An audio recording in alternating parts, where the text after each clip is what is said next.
చేశారు. వా 26 26 and WHO ప్రోటోకాల్స్‌ని బట్టి 26 క్లినికల్ డయాగ్నోస్టిక్ కిట్స్ డెవలప్ చేశారు. Scientist G. Professor Usha Sharma గారు. 20 ఇయర్స్ ఐఆర్ఐలో ఎమెరిటస్ సైంటిస్ట్ గాను, తర్వాత ఆనరరీ సైంటిస్ట్ గాను అనేక ప్రాజెక్ట్స్ నాకు దొరకటం వల్ల ఆల్మోస్ట్ 50 ఏళ్ల వరకు I have completed for that one. Too much aged scientist and then professors వాళ్ళందరూ వచ్చి మీ దగ్గర ఆశీర్వాదం తీసుకోవడం, మీకు మొక్కడం చూశాను. So you are the first PhD holder from Osmania university biochemistry department. కొంతమంది డాక్టర్స్ మేము ఇది ట్యూబర్కులోసిస్ అనుకున్నామండి, కానీ ఎలర్జిక్ బ్రాంకోపల్మనరీ ఆస్పెర్జిలోసిస్ అని తెలిసేటప్పటికి లైన్ ఆఫ్ ట్రీట్మెంటే మారిపోయింది మాది. అవును. Patient was in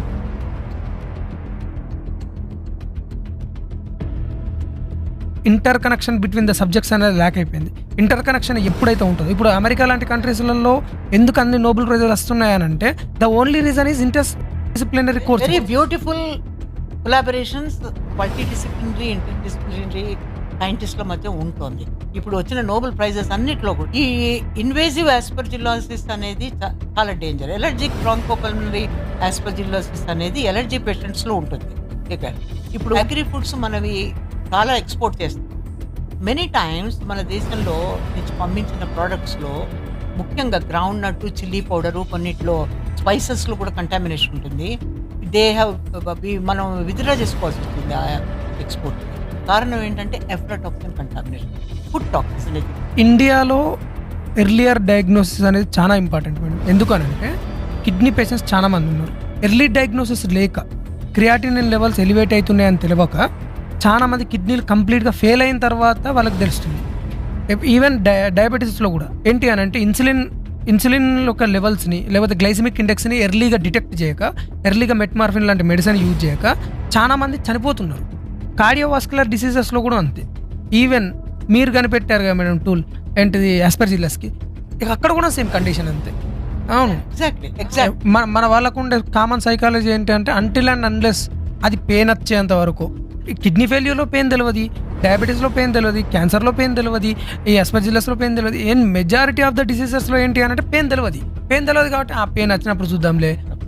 genetic diseases, ఎన్ని జెనెటిక్ డిసీజెస్ టుడే ముందరే స్క్రీన్ చేసుకోవచ్చు, ట్రీట్మెంట్ చేయొచ్చు. You can do stem cell transplantations. ఇవన్నీ ఎక్కడున్నాయి, లేవు.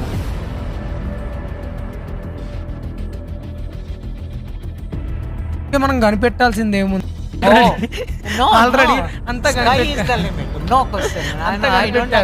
Yellapragada Subbarao. Not for anything.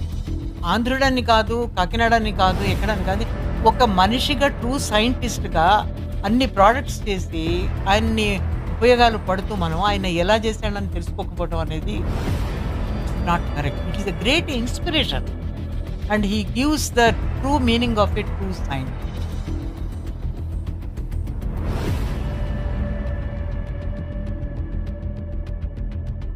I want to ask this, అంటే ఈ క్వశ్చన్ని మాత్రం ఖచ్చితంగా ఒక సైంటిస్ట్ని అడగాలి మేడం. ఏంటి అని అంటే, ఎప్పుడైతే సైన్స్ అనే దాంట్లోకి గాడ్ అనేది అంటే దేవుడు అనే ఒక ఆలోచన వస్తే సైన్స్ అక్కడితో ఆగిపోద్ది మేడం.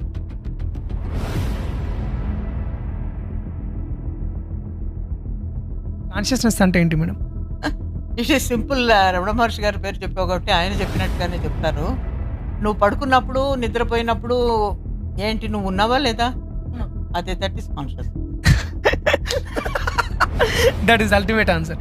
అంతే, గ్రేట్ ఆన్సర్. బ్రెయిన్ సంబంధించినటువంటి scanning, thoughts, effect of music on brain, effect of meditation on brain, ఇలాంటివి చాలా ఎక్స్పెరిమెంటేషన్ చేసి సైంటిఫిక్గా ప్రూవ్ చేసినటువంటి కొన్ని స్కాన్స్ అవన్నీ ఉన్నాయి.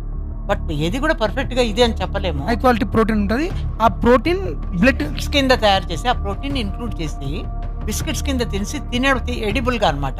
తినడానికి వీలు ఉండాలి. ప్రోటీన్ పౌడర్ తినమంటే ఎవరు తింటారు? అది తినడానికి బాగుంటుంది. So welcome scientist G. Professor Usha Sharma గారు. నమస్కారం మేడం. నమస్కారం దినేష్. నమస్కారం. So I was like, this is very big day to me madam. చాలా it is like I was very excited to do this podcast. And then ఇప్పుడు starting మిమ్మల్ని అడగాలి అంటే, మీరు సైంటిస్ట్, వర్కింగ్ సైంటిస్ట్, ఎప్పుడైనా సరే ఒక సైంటిస్ట్ దగ్గరికి వెళ్ళినప్పుడు I want to start from this. ఏంటి అని అంటే సైన్స్ అనే ఒక స్పెక్ట్రంలోకి ప్రపంచం ఎంటర్ అయిన తర్వాత సివిలైజేషన్ ట్రాన్స్ఫార్మ్ చేసింది. అంటే ఒక పీరియడ్‌లో గ్రీక్స్ గాని, రోమన్స్ గాని వాళ్ళ టైంలో ఉండే సైన్స్ వేరు. ఆ తర్వాత సర్ ఐజాక్ న్యూటన్ వచ్చిన తర్వాత 16th సెంచరీలో ఆల్ టుగెదర్ మొత్తం మారిపోయింది. ఆ తర్వాత ఇప్పుడు మోడర్న్ ఎరా లోపల డిఫరెంట్ ఉంది. You are a scientist. So I never see the world that is ruled by politician and kings. I look at the world that is created by scientist. అంటే Nikola Tesla లేకపోతే ఈరోజు alternative current లేదు, Thomas Alva Edison లేకపోతే మనకు bulb లేదు, Graham Bell లేకపోతే phone లేదు. అట్లా world is transformed by scientist. You are a scientist. So according to you అసలు మీ ప్రకారం వాట్ ఈస్ సైన్స్? అసలు సైన్స్ అంటే ఏంటి? Very nice to meet you and also సంతోషం ఈ రకమైనటువంటి టాపిక్ తీసుకొని మాట్లాడటం అనేది. సైన్స్ అనేది ముఖ్యంగా ఏంటంటే దాన్ని ఏదైనా ఒక పరిశోధనకి మనకి ఆధారం లేకుండా చేయకుండా ఆధారాన్ని తీసుకొని దాన్ని గ్రహింపు చేసుకొని దాన్ని పరిశోధన అంటే దాని ఇంటర్నల్గా మనకి ఇన్సైట్స్ తెలుసుకొని దాని విషయాన్ని మనం పూర్తిగా అర్థం చేసుకోవటం అనేది ఒక సైన్స్ యొక్క ముఖ్య లక్షణం. ఈ సైన్స్ అనేది నువ్వు అన్నట్టుగా సెవరల్ ఇయర్స్లో ట్రాన్స్ఫార్మ్ అయింది. మనకి ఇవల్యూషన్ జరిగింది. మనకి ఎంతో గొప్ప విశేషాలు అనుభవిస్తున్నాం మనం ఈరోజు. కారణం ఏంటంటే సైన్స్ ఒకటే కాదు, సైన్స్తో పాటు టెక్నాలజీ కూడా డెవలప్ అవుతుంది. సైన్స్ బేసిస్ మీద టెక్నాలజీ డెవలప్ అవుతుంది. ఈ రెండిటి వల్ల మనకి జరిగేది ఏంటంటే మన ఇవల్యూషన్లో హ్యుమానిటీకి చాలా గొప్ప విశేషమైనటువంటి ఇంప్రూవ్మెంటు మనకి ఒక రకమైనటువంటి లివింగ్కి ఆధారం అయిపోయింది. That is what is the science యొక్క లక్షణము. సైన్స్ అనేటప్పటికీ మనకి ఒక రకమైన ట్రూ నిజాన్ని ఏంటో మనకి తెలుసుకోవడానికి ఒక ఎనలిటికల్ అండర్స్టాండింగ్కి మనని ఏర్పాటు చేస్తుంది. It's a discipline of life itself if we are in science. నేను మీకు వేప చేదులో అవార్డ్ ప్రజెంటేషన్ చేస్తున్నప్పుడు మేడం అవును. ఒక too much aged scientist and then professors వాళ్ళందరూ వచ్చి మీ దగ్గర ఆశీర్వాదం తీసుకోవడం, మీకు మొక్కడం చూశాను madam.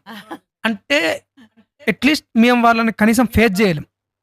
Because the amount of subject knowledge they hold అది చాలా ఎక్కువ. వాళ్ళు తలలు వండిన వివిధ శాస్త్రాలలో తలలు వండిన ప్రొఫెసర్లు వాళ్ళంతా. అట్లాంటి వాళ్ళు మీ దగ్గరికి వచ్చి they are respecting you, they are praising you అని అంటే మీ జర్నీ చాలా చాలా చాలా ఐడియల్గా ఉండి ఉంటుంది.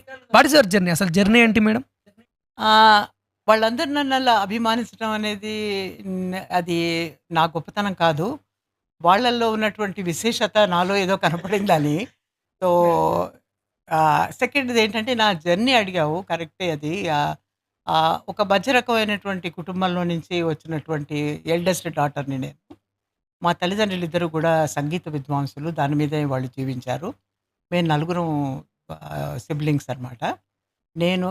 ఇంట్రెస్టింగ్లీ మేమందరం కూడా ఉస్మానియా యూనివర్సిటీలోనే చదువుకున్నాము. ఉస్మానియా యూనివర్సిటీలో చాలామంది సర్వీస్ చేశారు. మా తమ్ముడు ప్రొఫెసర్ సుబ్రహ్మణ్యం కెమికల్ ఇంజనీరింగ్ డిపార్ట్మెంట్లో డీన్ ఆఫ్ కెమికల్ ఇంజనీరింగ్గా ఉన్నాడు. ప్రొఫెసర్గా చాలా ఏళ్ళగా గొప్ప టీచర్గా పేరు పొందాడు. మా పెద్ద చెల్లెలు డాక్టర్ సరస్వతి ఉస్మానియా మెడికల్ కాలేజ్లో ఎండీ చేసి గోల్డ్ మెడలిస్టు. ఇక్కడ చాలా ఏళ్ళు పనిచేసింది. ఈ మధ్య రిటైర్ అయింది. మా చిన్న చెల్లెలు శారద మ్యాథమెటిషియన్.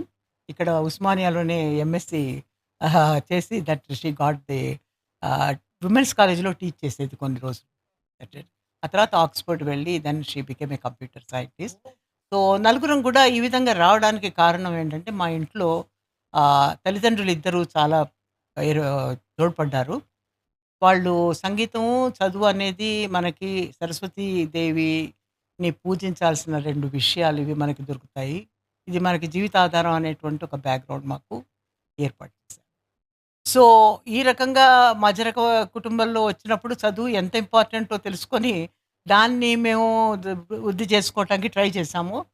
సో నా జర్నీ ఏంటంటే అక్కడి నుంచి ఉస్మానియా యూనివర్సిటీలో ఎంఎస్సీ బయోకెమిస్ట్రీ చేశాను. ఆ తర్వాత పీహెచ్‌డీ కూడా చేశాను. చేసిన తర్వాత దెన్ ఇక్కడికి ఢిల్లీ వెళ్ళి కొన్ని రోజులు you are the first person PhD. I am the first student of Usmania University Biochemistry Department and first student to Professor LK Ramachandran which I feel చాలా గర్వంగా చెప్పుకుంటాను.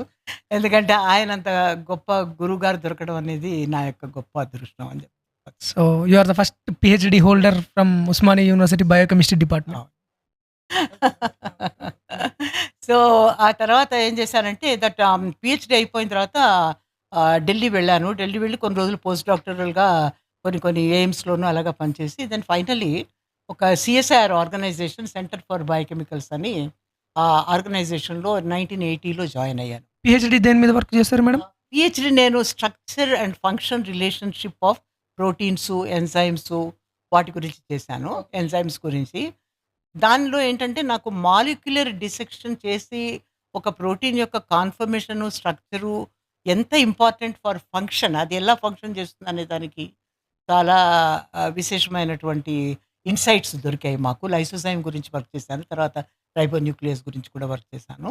హ్మ్. ఇది అదృష్టం నాకు professor L K Ramachandran garu who was the first person to the structure function of tobacco mosaic virus ప్రోటీన్‌ని ఆయన first unravel చేశారు. ఆ రోజుల్లో హ్మ్. ఏమీ లేని ఫెసిలిటీస్ ఏమీ లేని రోజుల్లో, ఈరోజు మనకి చాలా ఆటోమేషన్ ఉంది. చాలా ఏది కావాలంటే మీకు జీన్ సీక్వెన్స్ దొరుకుతుంది, ప్రోటీన్ సీక్వెన్స్ దొరుకుతుంది, ఎవ్రీథింగ్. ఆ హ్మ్. రోజుల్లో ఏది లేదు. హ్మ్. అయినప్పటికీ కూడా ఆయన సొంత అనలిటికల్ మెథడ్స్ డెవలప్ చేసుకొని, ఆ స్ట్రక్చర్ ఫంక్షన్ చేసి టొబాకో మొజాయిక్ వైరస్ ప్రోటీన్ యొక్క స్ట్రక్చర్‌ని రివీల్ చేశారు. దానివల్ల లేటర్ ఆన్ చాలా ఇవి చాలా బెనిఫిట్స్ దొరికినాయి. Further studies in genetics and other. Okay madam. హ్మ్. సో, ఆ తర్వాత నేను ఢిల్లీ వెళ్ళిపోయిన తర్వాత ఢిల్లీలో సెంటర్ ఫర్ బయోకెమికల్స్ జరిగిన ఆ రోజుల్లో ఏంటంటే ఇండిజినైజేషన్, ఇంపోర్ట్ సబ్స్టిట్యూషన్ అనే ఒక ఫిలాసఫీ ఉండేది. ఎవరికి? సీఎస్ఐఆర్‌కి గవర్నమెంట్ కూడా ఎంకరేజ్ చేసేది. ఎందుకంటే చాలా డబ్బులు మనం ఇంపోర్ట్ చేసుకుంటడానికి అయిపోతున్నాయన్నమాట. సో, మనం అది చేసుకోకుండా మనది మనం డెవలప్ చేసుకోవాలనేటువంటి ఒక ఫిలాసఫీ సైంటిఫిక్ ఆర్గనైజేషన్స్‌కి సీఎస్ఐఆర్‌కి ఉండేది. Council of scientific industrial research and also government was encouraging this very much. ఆ ప్రాసెస్‌లో నేను ఆహ్, ఆహ్, ఉండి రిసర్చ్ చేశాను. తర్వాతనేమో అక్కడి నుంచి రిటైర్ అయిన తర్వాత దెన్ అనదర్ 20 ఇయర్స్ ఐఆర్ఐలో ఎమెరిటస్ సైంటిస్ట్ గాను, తర్వాత ఆనరరీ సైంటిస్ట్ గాను అనేక ప్రాజెక్ట్స్ నాకు దొరకటం వల్ల ఆల్మోస్ట్ 50 ఏళ్ల వరకు I have completed for that one. Retire అయిపోయిన తర్వాత another 20 years I have worked for that. So, అంటే ఏం వర్క్ చేశారు మేడం? దేని గురించి స్పెసిఫిక్‌గా వర్క్ చేశారు? Hmm. It's a very good question you asked. You are interested in that. So, అక్కడ జరిగిందేంటంటే మొదట ఇంపోర్ట్ సబ్స్టిట్యూషను ఇండిజినైజేషన్ వర్క్‌లో క్లినికల్ డయాగ్నోస్టిక్స్ చాలా ఇంపార్టెంట్ మనకి. రొటీన్ బయోకెమిస్ట్రీ ఇప్పుడు ఈరోజు ఇట్ బికేమ్ చాలా సింపుల్ అయిపోయింది. రొటీన్ బయోకెమిస్ట్రీకి హాస్పిటల్‌కి వెళ్తాము, కొనుక్కుంటాము, టెస్ట్‌లు చేస్తారు అయిపోతుంది. ఈ కిట్స్ మనం చాలా ఇంపోర్ట్ చేసుకునేవాళ్ళం. సో, హ్మ్. దీనికి సబ్స్టిట్యూషన్ అంటే నాకు వచ్చిన ప్రాజెక్ట్ వల్ల నేను నా గ్రూప్ ఆఫ్ పీపుల్ నేను చేసిందేంటంటే డబ్ల్యూహెచ్ఓ ప్రోటోకాల్స్‌ని బట్టి 26 క్లినికల్ డయాగ్నోస్టిక్ కిట్స్ డెవలప్ చేశాను. వావ్! 26. 26 అంటే ఓకే. ఇవన్నీ పెద్ద they are not very complicated. Okay. ఎటొచ్చి ఇప్పుడు sugar test, urea test, creatinine test, haemoglobin ఇలా సో, ఆల్రెడీ రకరకాలుగా ఆ రోజుల్లో హ్మ్. ఇంపోర్ట్ చేసుకునేవి మనమే తయారు చేసి మనమే ఎందుకు చేసుకోకూడదనే ఒక ప్రాజెక్ట్ తీసుకొని హ్మ్. డబ్ల్యూహెచ్ఓ కొన్ని ప్రోటోకాల్స్ రికమెండ్ చేసిందనమాట. ఆ హ్మ్. ప్రోటోకాల్స్ బట్టి క్వాలిటీ కంట్రోలు, ప్రెసిషన్ అనాలిసిస్‌లో బట్టి ఈ కిట్స్ డెవలప్ చేసి, ఫార్ములేట్ చేసి, క్వాలిటీ కంట్రోల్ చేసి, తర్వాత టెస్ట్ మార్కెటింగ్ చేసాం. ఓకే అంటే మేడం. హ్మ్. వేరియస్ హాస్పిటల్స్‌కిను, వేరియస్ ఇన్‌స్టిట్యూట్స్‌కి పంపించి ఇండివిడ్యువల్‌గా వాళ్ళ చేత టెస్ట్‌లు చేయించాం. చేస్తే హ్మ్. వాళ్ళకి సాటిస్ఫాక్షన్ అయిన తర్వాత అలా 2 ఏళ్ళు, 3 ఏళ్ళు we have worked on that. అది జరిగిన తర్వాత అప్పుడు ట్రాన్స్‌ఫర్ టెక్నాలజీ నార్తర్న్ బయోలాజికల్స్ కని ఆ రోజుల్లో ఇట్ వాస్ లాంగ్ బ్యాక్ వాళ్ళకి ట్రాన్స్‌ఫర్ టెక్నాలజీ ఇచ్చేసాం. ఆ తర్వాత నేను ఈ వర్క్‌ని కంప్లీట్ చేశాననమాట. ఇన్ సో, ఒక రకంగా ఇప్పుడు హాస్పిటల్స్‌లో బయోకెమిస్ట్రీ లాబొరేటరీలో జరిగేటువంటి మేజర్ ఆఫ్ ద టెస్ట్ లోపట ఇనిషియేషన్ పాయింట్ ఉషా శర్మ మేడమే. ఇనిషియేషన్ ఆఫ్ మేకింగ్ మనదే రియేజెంట్స్ చేసుకొని, మనమే ఎలా చేసుకోవాలనేది ఆ రోజుల్లో ఎవ్వరు చేయలేదు. ఎక్కడ లేవు. అవిది మేము చేసాం. సో, మీరు చేసారు. మేము ఓకే. చేసాం. That's great madam. అంటే ఓకే. నాకు నేర్చుకున్నదేంటి అందులో అంటే హ్మ్. Precision analysis professor L K Ramachandran గారు చాలా హైయెస్ట్ ప్రయారిటీ ఇచ్చేవాళ్ళు. ఏ వర్క్ చేసినా కూడా ఎస్టిమేషన్స్ చేసినా అవి రిప్రొడ్యూసిబుల్‌గా ఉండాలి. నీ వర్క్ రిప్రొడ్యూసిబుల్ కాకపోతే నువ్వు చేసిన వర్క్ దండగనివ్వరు. Okay madam. So, I really believe in that. Hmm. In this process మనకి తెలిసిందేంటంటే, ఒక మనిషి ట్రూగా ఫర్ దెమ్‌సెల్వ్స్ ఎలా ఉండొచ్చు, నిజాయితీగా, నిజంగా ఉండొచ్చనేది నేర్చుకుంటాం మన సైన్స్‌లో. That is what is the thing. హ్మ్. సో, దాన్ని బట్టి ఈ రియేజెంట్స్ నేను చేయగలిగాను. తర్వాత టెస్ట్ మార్కెట్ చేశాను. రిప్రొడ్యూసిబిలిటీ ఉంది. అందరూ మెచ్చుకున్నారు. ట్రాన్స్‌ఫర్ అప్పుడే టెక్నాలజీ ఇండస్ట్రీ వచ్చి ముందు తీసుకుంది. ఓకే. సైన్స్ అండ్ టెక్నాలజీ 2 చేయగలిగాం ఆ రోజు. ఓకే. ఇది not a great work. But then hmm. It was an important work. అప్పుడు లేనప్పుడు ఇది ఇనిషియేషన్ చేసి మనం చేసుకోగలము అనేది ఒక కాన్సెప్ట్‌ని ప్రూవ్ చేసాం. Okay. CSIR. Okay. That was. So, then after మళ్ళీ ఆ! మీరు ఆస్పెర్జిల్లస్ మీద దాని తర్వాత. హ్మ్. యెస్. ఆ! ఆ తర్వాత బేసిక్‌గా నాకు బేసిక్ రిసర్చ్ మీద చాలా ఇంట్రెస్ట్ ఉండేది మొదటి నుంచి. హ్మ్. అవకాశం మొదట్లో లేకపోవటం వల్ల ఇది జరిగింది. బికాజ్ ప్రొడక్షన్ చేయాల్సొచ్చింది. బట్ హ్యాపీలీ చేశాను నేను. నాకు జ్ఞానం కూడా దొరికింది దానివల్ల. చాలా ఉపయోగపడింది ఏంటంటే, ఏ వర్క్ అయినా ప్రెసిషన్ అనాలిసిస్ చేస్తే దాన్నెవరు మర్చిపోరు. అది ఉంటుంది. అది అలా work it is recognized and you know ఆ తర్వాత ఏమైందంటే, మేము ఆ రోజుల్లో మాకి సీఎస్ఐఆర్ ల్యాబ్ కూడా ఇండివిడ్యువల్‌గా ఉండేది కాదు. పటేల్ చెస్‌లో ఒక బ్రాంచ్, ఒక విభాగంలో మా డిపార్ట్మెంట్ ఉండేది. కాబట్టి ఏంటి, నాకు మెడికల్ వాళ్ళతోటి చాలా ఇంటరాక్షన్స్ ఉండేవి. నాకు ఫ్రెండ్స్ ఉండేవాళ్ళు మెడికల్ పటేల్ చెస్ట్ ఇన్‌స్టిట్యూట్‌లో. ప్రొఫెసర్ షా చాలా గొప్ప కొలాబరేటర్ ఆయనకి. ఆయన్ని ఎప్పుడూ నేను మర్చిపోలేను.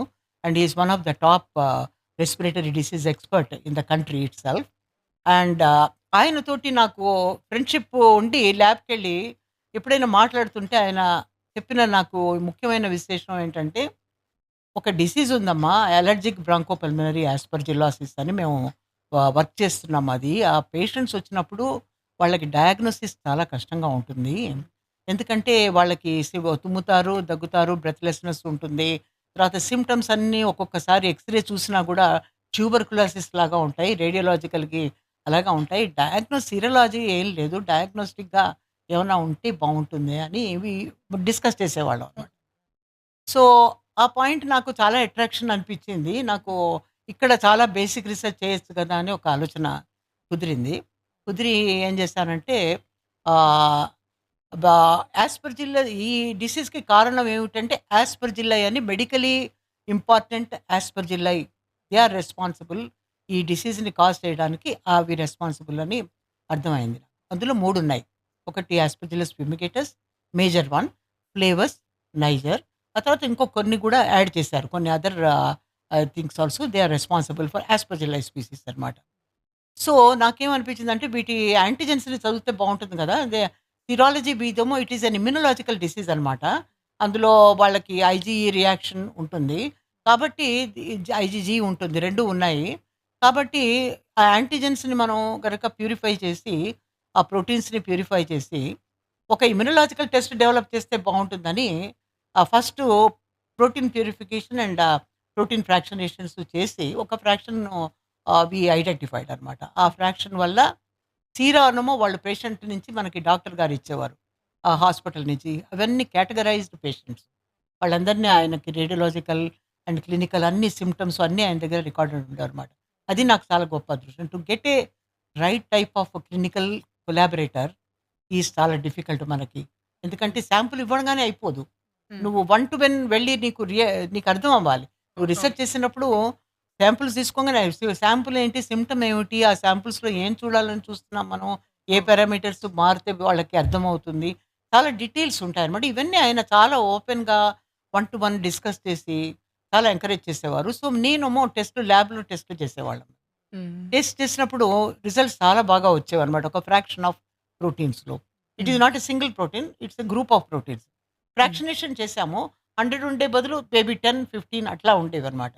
Okay madam. సో, ఆ ఫ్రాక్షన్ తీసుకొని పాజిటివ్‌గా వచ్చేటప్పటికి that was only immunological test by immunoprecipitation which is very qualitative అనమాట. అది క్వాంటిటేటివ్ కాదు. కాదు. కానీ హ్మ్. మనకి ఏదైనా కావాలంటే క్వాంటిటేటివ్ టెస్ట్ ఉంటే గనుక దానికి ఉండేటువంటి వాల్యూ, దానికి ఉండేటువంటి డయాగ్నోస్టిక్ ఇంపార్టెన్స్ వేరుంటుంది. అవును. హుహు.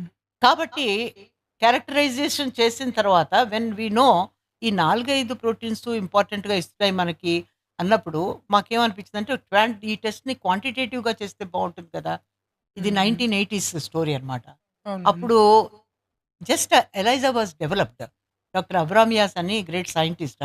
He developed the methodology like ELISA method అనమాట. అవును. Antigen antibody reaction and make it colorimetric and you can read the reading and colorimetrically. So quantitation చేసుకోవచ్చు అనమాట.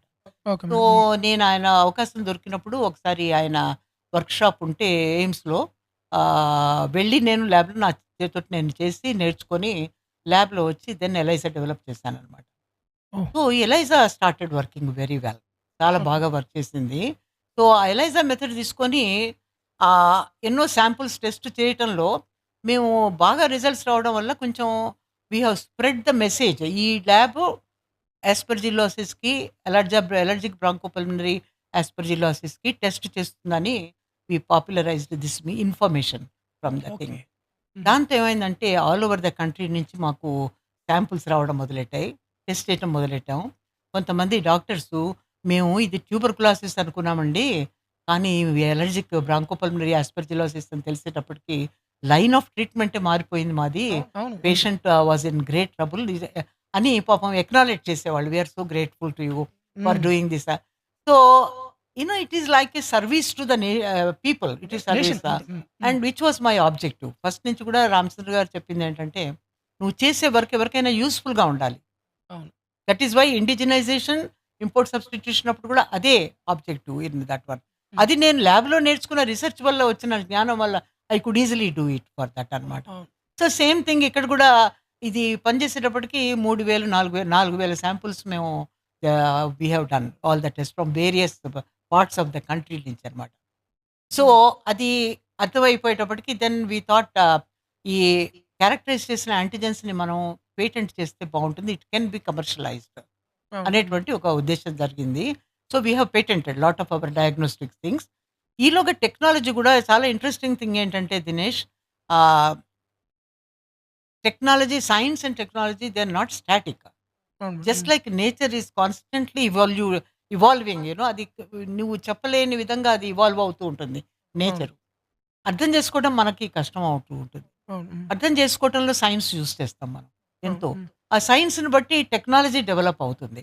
టెక్నాలజీ డెవలప్ అవ్వంగానే టెక్నాలజీలో ఉన్నటువంటి పాజిటివ్సు, అర్థం గాని నెగెటివ్స్ కూడా అర్థమవుతాయి మనకి. ఓకే. కాబట్టి మళ్ళీ సైన్స్ చేస్తావు నువ్వు. మళ్ళీ హ్మ్. సైన్స్ చేసి అది కనుక్కుంటావు. హ్మ్. కనుక్కున్న తర్వాత దాని ఉపయోగం చూస్తావు. టుడే ఇంత ఇవల్యూషన్ జరగటానికి కారణం constant use of science in technology and utilization of technology for the human.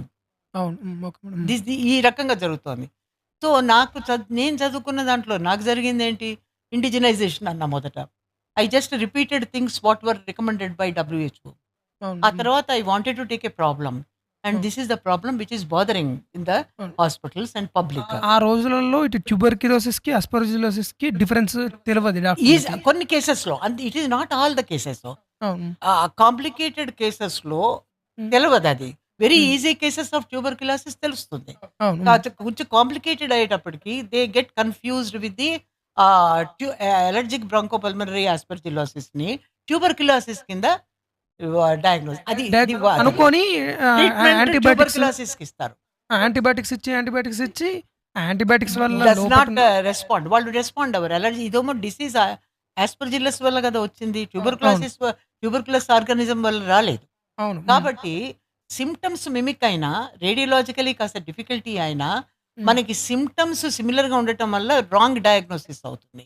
కానీ నీకు డయాగ్నోసిస్ కరెక్ట్‌గా వచ్చేటప్పటికి యూ హ్మ్. Will treat accordingly. అవును. వై విల్ యూ అవును. ఎందుకు ఈ పేషెంట్స్‌కి ట్యూబర్క్యులోసిస్ మందులు మందులు. అవును. అక్కర్లేదు అవును. కదా! అవును. So, that is the complication కానీ దేర్. ఆ రోజులలో ఎక్కువ యాంటీబయాటిక్స్ ఇవ్వడం వల్ల అడ్వర్స్ ఎఫెక్ట్స్ అయ్యి అంటే ఉంటాయి లోపటున్న గుడ్ డెఫినైట్‌లీ. బ్యాక్టీరియా ఆహ్, ఆహ్, చనిపోయి, ఆ తర్వాత చానా సీ ఎఫెక్ట్‌లుంటాయి. అనవసరమైన ఏ కెమికల్ అయినా బాడీలో కాంప్లికేషన్స్ వస్తాయి. కాంప్లికేషన్స్. ఏది రాకుండా ఉంటుందని నా ఉద్దేశ్యం కానే కాదు. ఉండదు ఆ! అది. It will react. సో, మీరు అస్పర్జిల్లస్ మీద వర్క్ చేసి దానికి డయాగ్నోసిస్ టూల్ అండ్ కిట్ కనిపెట్టారు. అంతేనా? కనిపెడితే ఇది అంతే కాదు. కనిపెట్టడమే కాకుండా హ్మ్. ఎలా నువ్వు దీనికి ట్యూబర్క్యులోసిస్‌కి డిఫరెన్షియేట్ చేయగలవనేటువంటి ఒక డయాగ్నోస్టిక్ వ్యా వాల్యూ ఆఫ్ యాంటీబాడీస్‌ని స్టాండర్డైజ్ చేసాం. ఇప్పుడు కొన్ని యాంటీబాడీస్ సిమిలర్‌గా ఉంటాయి. ఇందులోనూ ఉంటాయి, అందులోనూ ఉంటాయి. ఇందులో ఎలివేషన్ ఉంటుంది, ఇందులో ఎలివేషన్ ఉంటుంది. కానీ ఏ యాంటీబాడీ లెవెల్స్ వల్ల నీకు దీనికి వేరు డయాగ్నోసిస్ ఆఫ్ అలర్జిక్ బ్రాంకోపల్మనరీ యాస్పర్జిల్లోసిస్ వేరు, ట్యూబెర్కులోసిస్ వేరు అనేది నీకు ఈజీగా తెలిసిపోతుంది. ఇందులోనేమో మనకి ఐజీజీ యాంటీబాడీస్ 2 ఎలివేట్ అవుతాయి. ఎందులో? Allergic bronchopulmonary aspergillosis. అర్థమైందా? అదే. అర్థమైంది madam. So that is how we can have the differential diagnosis. Differential diagnosis. So ఏది ఇది? ఎలైజా వల్ల.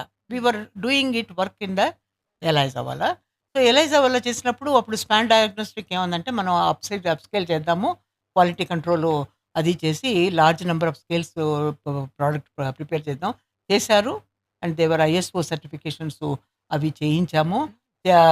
వాటితోటి ఆ తర్వాత డిస్ట్రిబ్యూట్ చేసి ఇట్ వర్క్డ్ వెరీ వెల్. కానీ ప్రాక్టికల్ ఈలోగా టెక్నాలజీ మారిపోతుంది. మనకేంటి యాంటిజెన్స్ ఇమ్యూనో ప్రెసిపిటేషన్ అయిపోయింది. తర్వాతనేమో ఎలైజాకి వచ్చాము. ఎలైజాకి వచ్చిన తర్వాత ఎలైజా నుంచి we are using a combination of antigens ఎలైజాలో. ఇప్పుడు క్వశ్చన్ ఏంటంటే కమర్షియలైజ్ చేయాలంటే సింపుల్గా ఉండాలి దేనికైనా. ఒక కిట్ ఫార్ములైజ్ చేయాలనుకో ఎవ్రీ టైమ్ యాంటిజెన్స్ని మిక్స్చర్ ఆఫ్ యాంటిజెన్స్ చేసి వాటి క్వాలిటీ కంట్రోల్ చేసి అవి చేసే బదులు you need a reproducible constant high producing capability. దానికి ఏంటి? ఒక పెప్టైడ్ అయితే గనక it is much more standardised and quality control ఈజీగా ఉంటుంది. సో దానికోసం ఏం చేసామంటే when we identified one antigen which is responsible for producing both IG and IGG antibodies, దాన్ని తీసుకొని then we again studied the science of it. అందులో ఒక amino acid modify చేస్తే మొత్తం లాస్ ఆఫ్ యాక్టివిటీ వస్తుంది దానికి. కాబట్టి అలాంటి పెప్టైడ్ని తీసుకొని which is responsible for producing both, it is giving both reactivities అనమాట. T and B cell epitopes 2 ఉన్నాయి అందులో అనమాట. సో దాన్ని తీసుకొని మేము సింథటిక్ పెప్టైడ్ ఒకటి తయారు చేసాం. సో ఈ సింథటిక్ పెప్టైడ్ ఎవరు చేశారు? ఇవన్నీ అన్ని ఎక్స్పెరిమెంట్స్ అంత రీసెర్చ్ మనమే చేయలేము. ఎక్విప్మెంట్ మన దగ్గర ఒక దగ్గర ఉండదు. సో రామచంద్రన్ గారు కూడా అదే నేర్పించారు మాకేంటి, science is interdisciplinary science, multidisciplinary science చేస్తే కనుక you get more information in lesser time and more utility application దానికి చాలా బాగుంటుంది. ఇవాళ ఇంటర్ డిసిప్లినరీ ఇట్లా చేయకనే ఏమవుతుందనంటే నోబెల్ ప్రైజ్ ఇండియాకి రావట్లేదు మేడం. ఒక రకంగా ఎట్లా అని అంటే ఎక్కడనో అక్కడ ల్యాక్ అయిపోయింది. Inter connection between the subjects అనేది ల్యాక్ అయిపోయింది. ఇంటర్ కనెక్షన్ ఎప్పుడైతే ఉంటుందో, ఇప్పుడు అమెరికా లాంటి కంట్రీస్లలో ఎందుకు అన్ని నోబెల్ ప్రైజులు వస్తున్నాయనంటే the only reason is interdisciplinary course. Very beautiful collaborations multidisciplinary interdisciplinary సైంటిస్ట్ల మధ్య ఉంటుంది.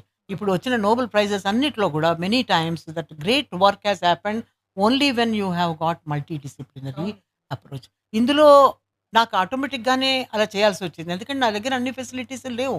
నా lab CSIR lab. I have got lot of facilities in our lab and కానీ lot of facilities are not there in our lab also. అటువంటిప్పుడు ఏంటి, మాకు ఎన్నో labs ఉన్నాయి, 44 ల్యాబ్స్ సిఎస్ఐఆర్కి అటు ఇటు ఉన్నప్పుడు సిడిఆర్ సెంట్రల్ డ్రగ్ రీసెర్చ్ ఇన్స్టిట్యూట్లో I happen to meet doctor కట్టి, ఎస్బి కట్టి అని peptide specialist. So peptide specialist అనమాట. ఆయన తోటి ఇంటరాక్షన్ జరగటం వల్ల ఆయన నాకు పెప్టైడ్ సింథసైజ్ చేసి ఇచ్చారు. ఆయన కొలీగు ఇద్దరు కలిసి చేసి ఇచ్చారు.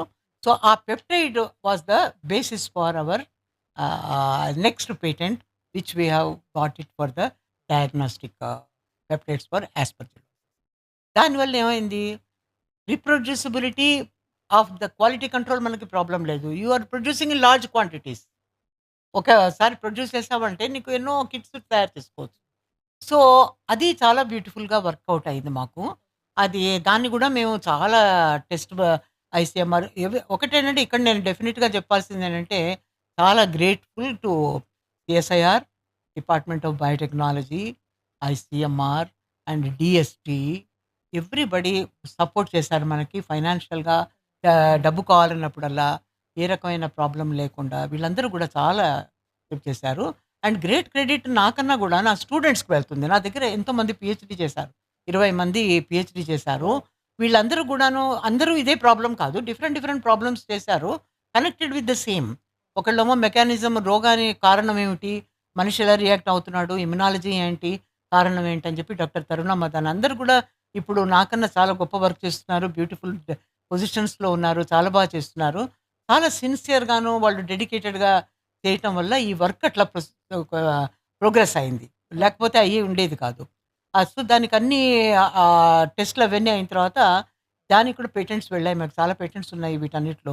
బోత్ మెకానిజంకి ఉంది, డయాగ్నోస్టిక్ కూడా ఉంది. ఆ తర్వాత ఇప్పుడు రీసెంట్‌గా ఐసీఎంఆర్ దానికి పేటెంట్ చేసాం. ఇది కూడా లేటెస్ట్‌ది కూడా పేటెంట్ చేసాము. పెప్టైడ్ బేస్డ్ దిస్ వన్ టెక్నాలజీకి. ఆ తర్వాత వాళ్ళు ట్రాన్స్‌ఫర్ కూడా టెక్నాలజీ ఈ మధ్య చేశారు వాళ్ళు. రీసెంట్‌గా చేశారు. ఒక 2, 3 months before I think recently very recently చేశారు. Hopefully they will make lot of kits and all that. So, this is one part of my work. కానీ ఏంటి అనంటే ఒక రకంగా డ్యూరింగ్ కరోనా మేడం ఎక్కువ మందికి వైరస్ ఇన్ఫెక్షన్ జరగడం వల్ల స్టిరాయిడ్స్ ఇంజెక్ట్ చేశారు. ఎక్కువ స్టిరాయిడ్స్. ఇమ్యూనిటీ తక్కువైపోయింది. తద్వారా ఏమైపోయింది అనంటే మోస్ట్‌లీ బ్యాక్ ఫంగస్‌తోని ఎఫెక్ట్ అయ్యారు. There are multiple cases across the world. ఎంత అనంటే కరోనాతోని చనిపోయిన వాళ్ళతోని కంపేర్ చేస్తే ఎంత కాకుండా తక్కువే ఉంది. బట్ కాకపోతే ఏంటి అనంటే there are lot of deaths regarding this black fungus. Fungus కరెక్ట్‌గా కరెక్ట్ పాయింట్ తీసుకొచ్చావు నువ్వు. ఎందుకంటే నేను చెప్పాల్సింది యాక్చువల్‌గా ఈ ఇన్వేజివ్ ఆస్పర్జిల్లోసిస్ అనేది చాలా డేంజర్. ఎలర్జిక్ బ్రాంకోపల్మనరీ ఆస్పర్జిల్లోసిస్ అనేది ఎలర్జీ పేషెంట్స్‌లో ఉంటుంది. ఇక్కడ ఇప్పుడు ఇన్వేజివ్ ఆస్పర్జిల్లోసిస్ అనేది ఎవరికొస్తుందంటే ఇమ్యూనో కాంప్రమైజ్డ్ పేషెంట్స్, అంటే ఇప్పుడు kidney transplant, heart transplant, liver transplant ఇలా అయిన వాళ్ళ కేసెస్‌కి వీళ్ళందరూ కూడాను ఇమ్యూన్ సప్రెస్డ్ అనమాట. Immunocompromise autoimmune disorders ఉన్న వాళ్ళు కూడా. విపరీతమైనటువంటి susceptibility to fungal infection. Second thing ఇంకోటేంటి నువ్వు చెప్పినట్టుగా this is very correct that it happens. All immunocompromised patients get HIV patients. They are also immunologically ఇది కదా! సో, వాళ్ళకి చాలా ఫంగల్ డిసీజెస్‌తో పోతారు. కరోనా దాంట్లో ట్యూబర్కులోసిస్‌లో చెప్పాను. ఇన్వేజివ్ ఆస్పర్జిల్లోసిస్ ఉంటుంది. ఆస్పర్జిల్లోమా అంటారు. ఒక బాల్ లాగా ఫార్మ్ అవుతుంది. ఈ ఆస్పర్జిల్లోసిస్ వచ్చినప్పుడు లంగ్స్ పాడైపోతాయి కదా! ఆ క్యావిటీ ఉంటుందే, ఆ క్యావిటీలో ఈ ఫంగస్ చేరి ఫంగస్ బాల్ ఏర్పడుతుంది. అండ్ దెన్ అంటే ఏంటి అది మనని తినేస్తుంది. లోపల అది బ్లడ్‌లోకి కూడా వెళ్ళిపోయిన తర్వాత మనం ఎక్కువ చేసేది ఏమి ఉండదు. ఎంత మెడిసిన్ ఇచ్చినా. కాబట్టి ఎర్లీ డయాగ్నోసిస్ అనేది అన్నిటికి కూడాను అన్ని కేసెస్‌లో కూడా ఫంగల్ ఇన్ఫెక్షన్స్‌కి చాలా ఇంపార్టెంట్. సో, ఇక్కడ హెచ్ఐవీలో ఉంది, ట్యూబర్కులోసిస్‌లో ఉంది, ఇమ్యూనో కాంప్రమైజ్డ్ పేషెంట్స్‌లో, ట్రాన్స్‌ప్లాంట్ కేసెస్‌లో ఉంది. అది కాకుండా కరోనాలో చాలా ఎక్కువగా ఫంగల్ ఇన్వేషను చూసారు డెఫినెట్‌లీ. అక్కడ నైజర్ ఒకటే ఒకసారి చూసారు గానీ fumigatus flavus was also there. It was also there. కానీ ఏంటి ఎర్లీ డయాగ్నోసిస్ లేదక్కడ. Nobody suspected. ఇప్పుడు ఇలాంటి కేస్ అన్నిట్లో కూడా ఇమ్యునలాజికల్ డిసీజెస్‌లో ఎన్విరాన్మెంట్ రావచ్చు. Environment itself is having spores కదా! ఆ స్పోర్స్ వల్ల నేచురల్లీ ససెప్టబుల్ పేషెంట్స్‌లో అది డిసీజ్‌గా డెవలప్ అయిపోతుంది. మామూలుగా ఉన్న వాళ్ళకి జరగకపోవచ్చు. ఆల్రెడీ వాళ్ళు ఇమ్యూనో కాంప్రమైజ్డ్. వాళ్ళకున్న డిసీజ్ ఉంది. కాబట్టి వీళ్ళందరూ కూడా దీనికి ఇక్కడ ఏమవుతుంది, ఇక్కడ ఎలైజా మెథడ్ పనికిరాదు. ఇక్కడేం కావాలి నీకు? పీసీఆర్ మెథడ్సును, జీన్ బేస్డ్ డయాగ్నోస్టిక్స్ కావాలి. ఇక్కడ ఎలైజా పనికిరాదు. బికాజ్ యాంటీబాడీస్ ఎన్నైనా ఉంటాయి. రకరకాల యాంటీబాడీ ఏమో క్రాస్ ఉందేమో తెలీదు. We have not studied those cross reactions. So, ఆ రకంగా చూసుకుంటే కాబట్టి we did that also. We have done that work also. ఏం చేశామంటే ఇది సైన్స్ అదే చెప్తున్నాను. ఇమ్యునాలజీ నుంచి పీసీఆర్‌కి వచ్చేటప్పటికి you are entering into molecular biology and genomics. ఇంకా నెక్స్ట్ స్టేజ్‌కి అట్లా వెళ్తోందనమాట. అలా ఇవాల్వ్ అయింది.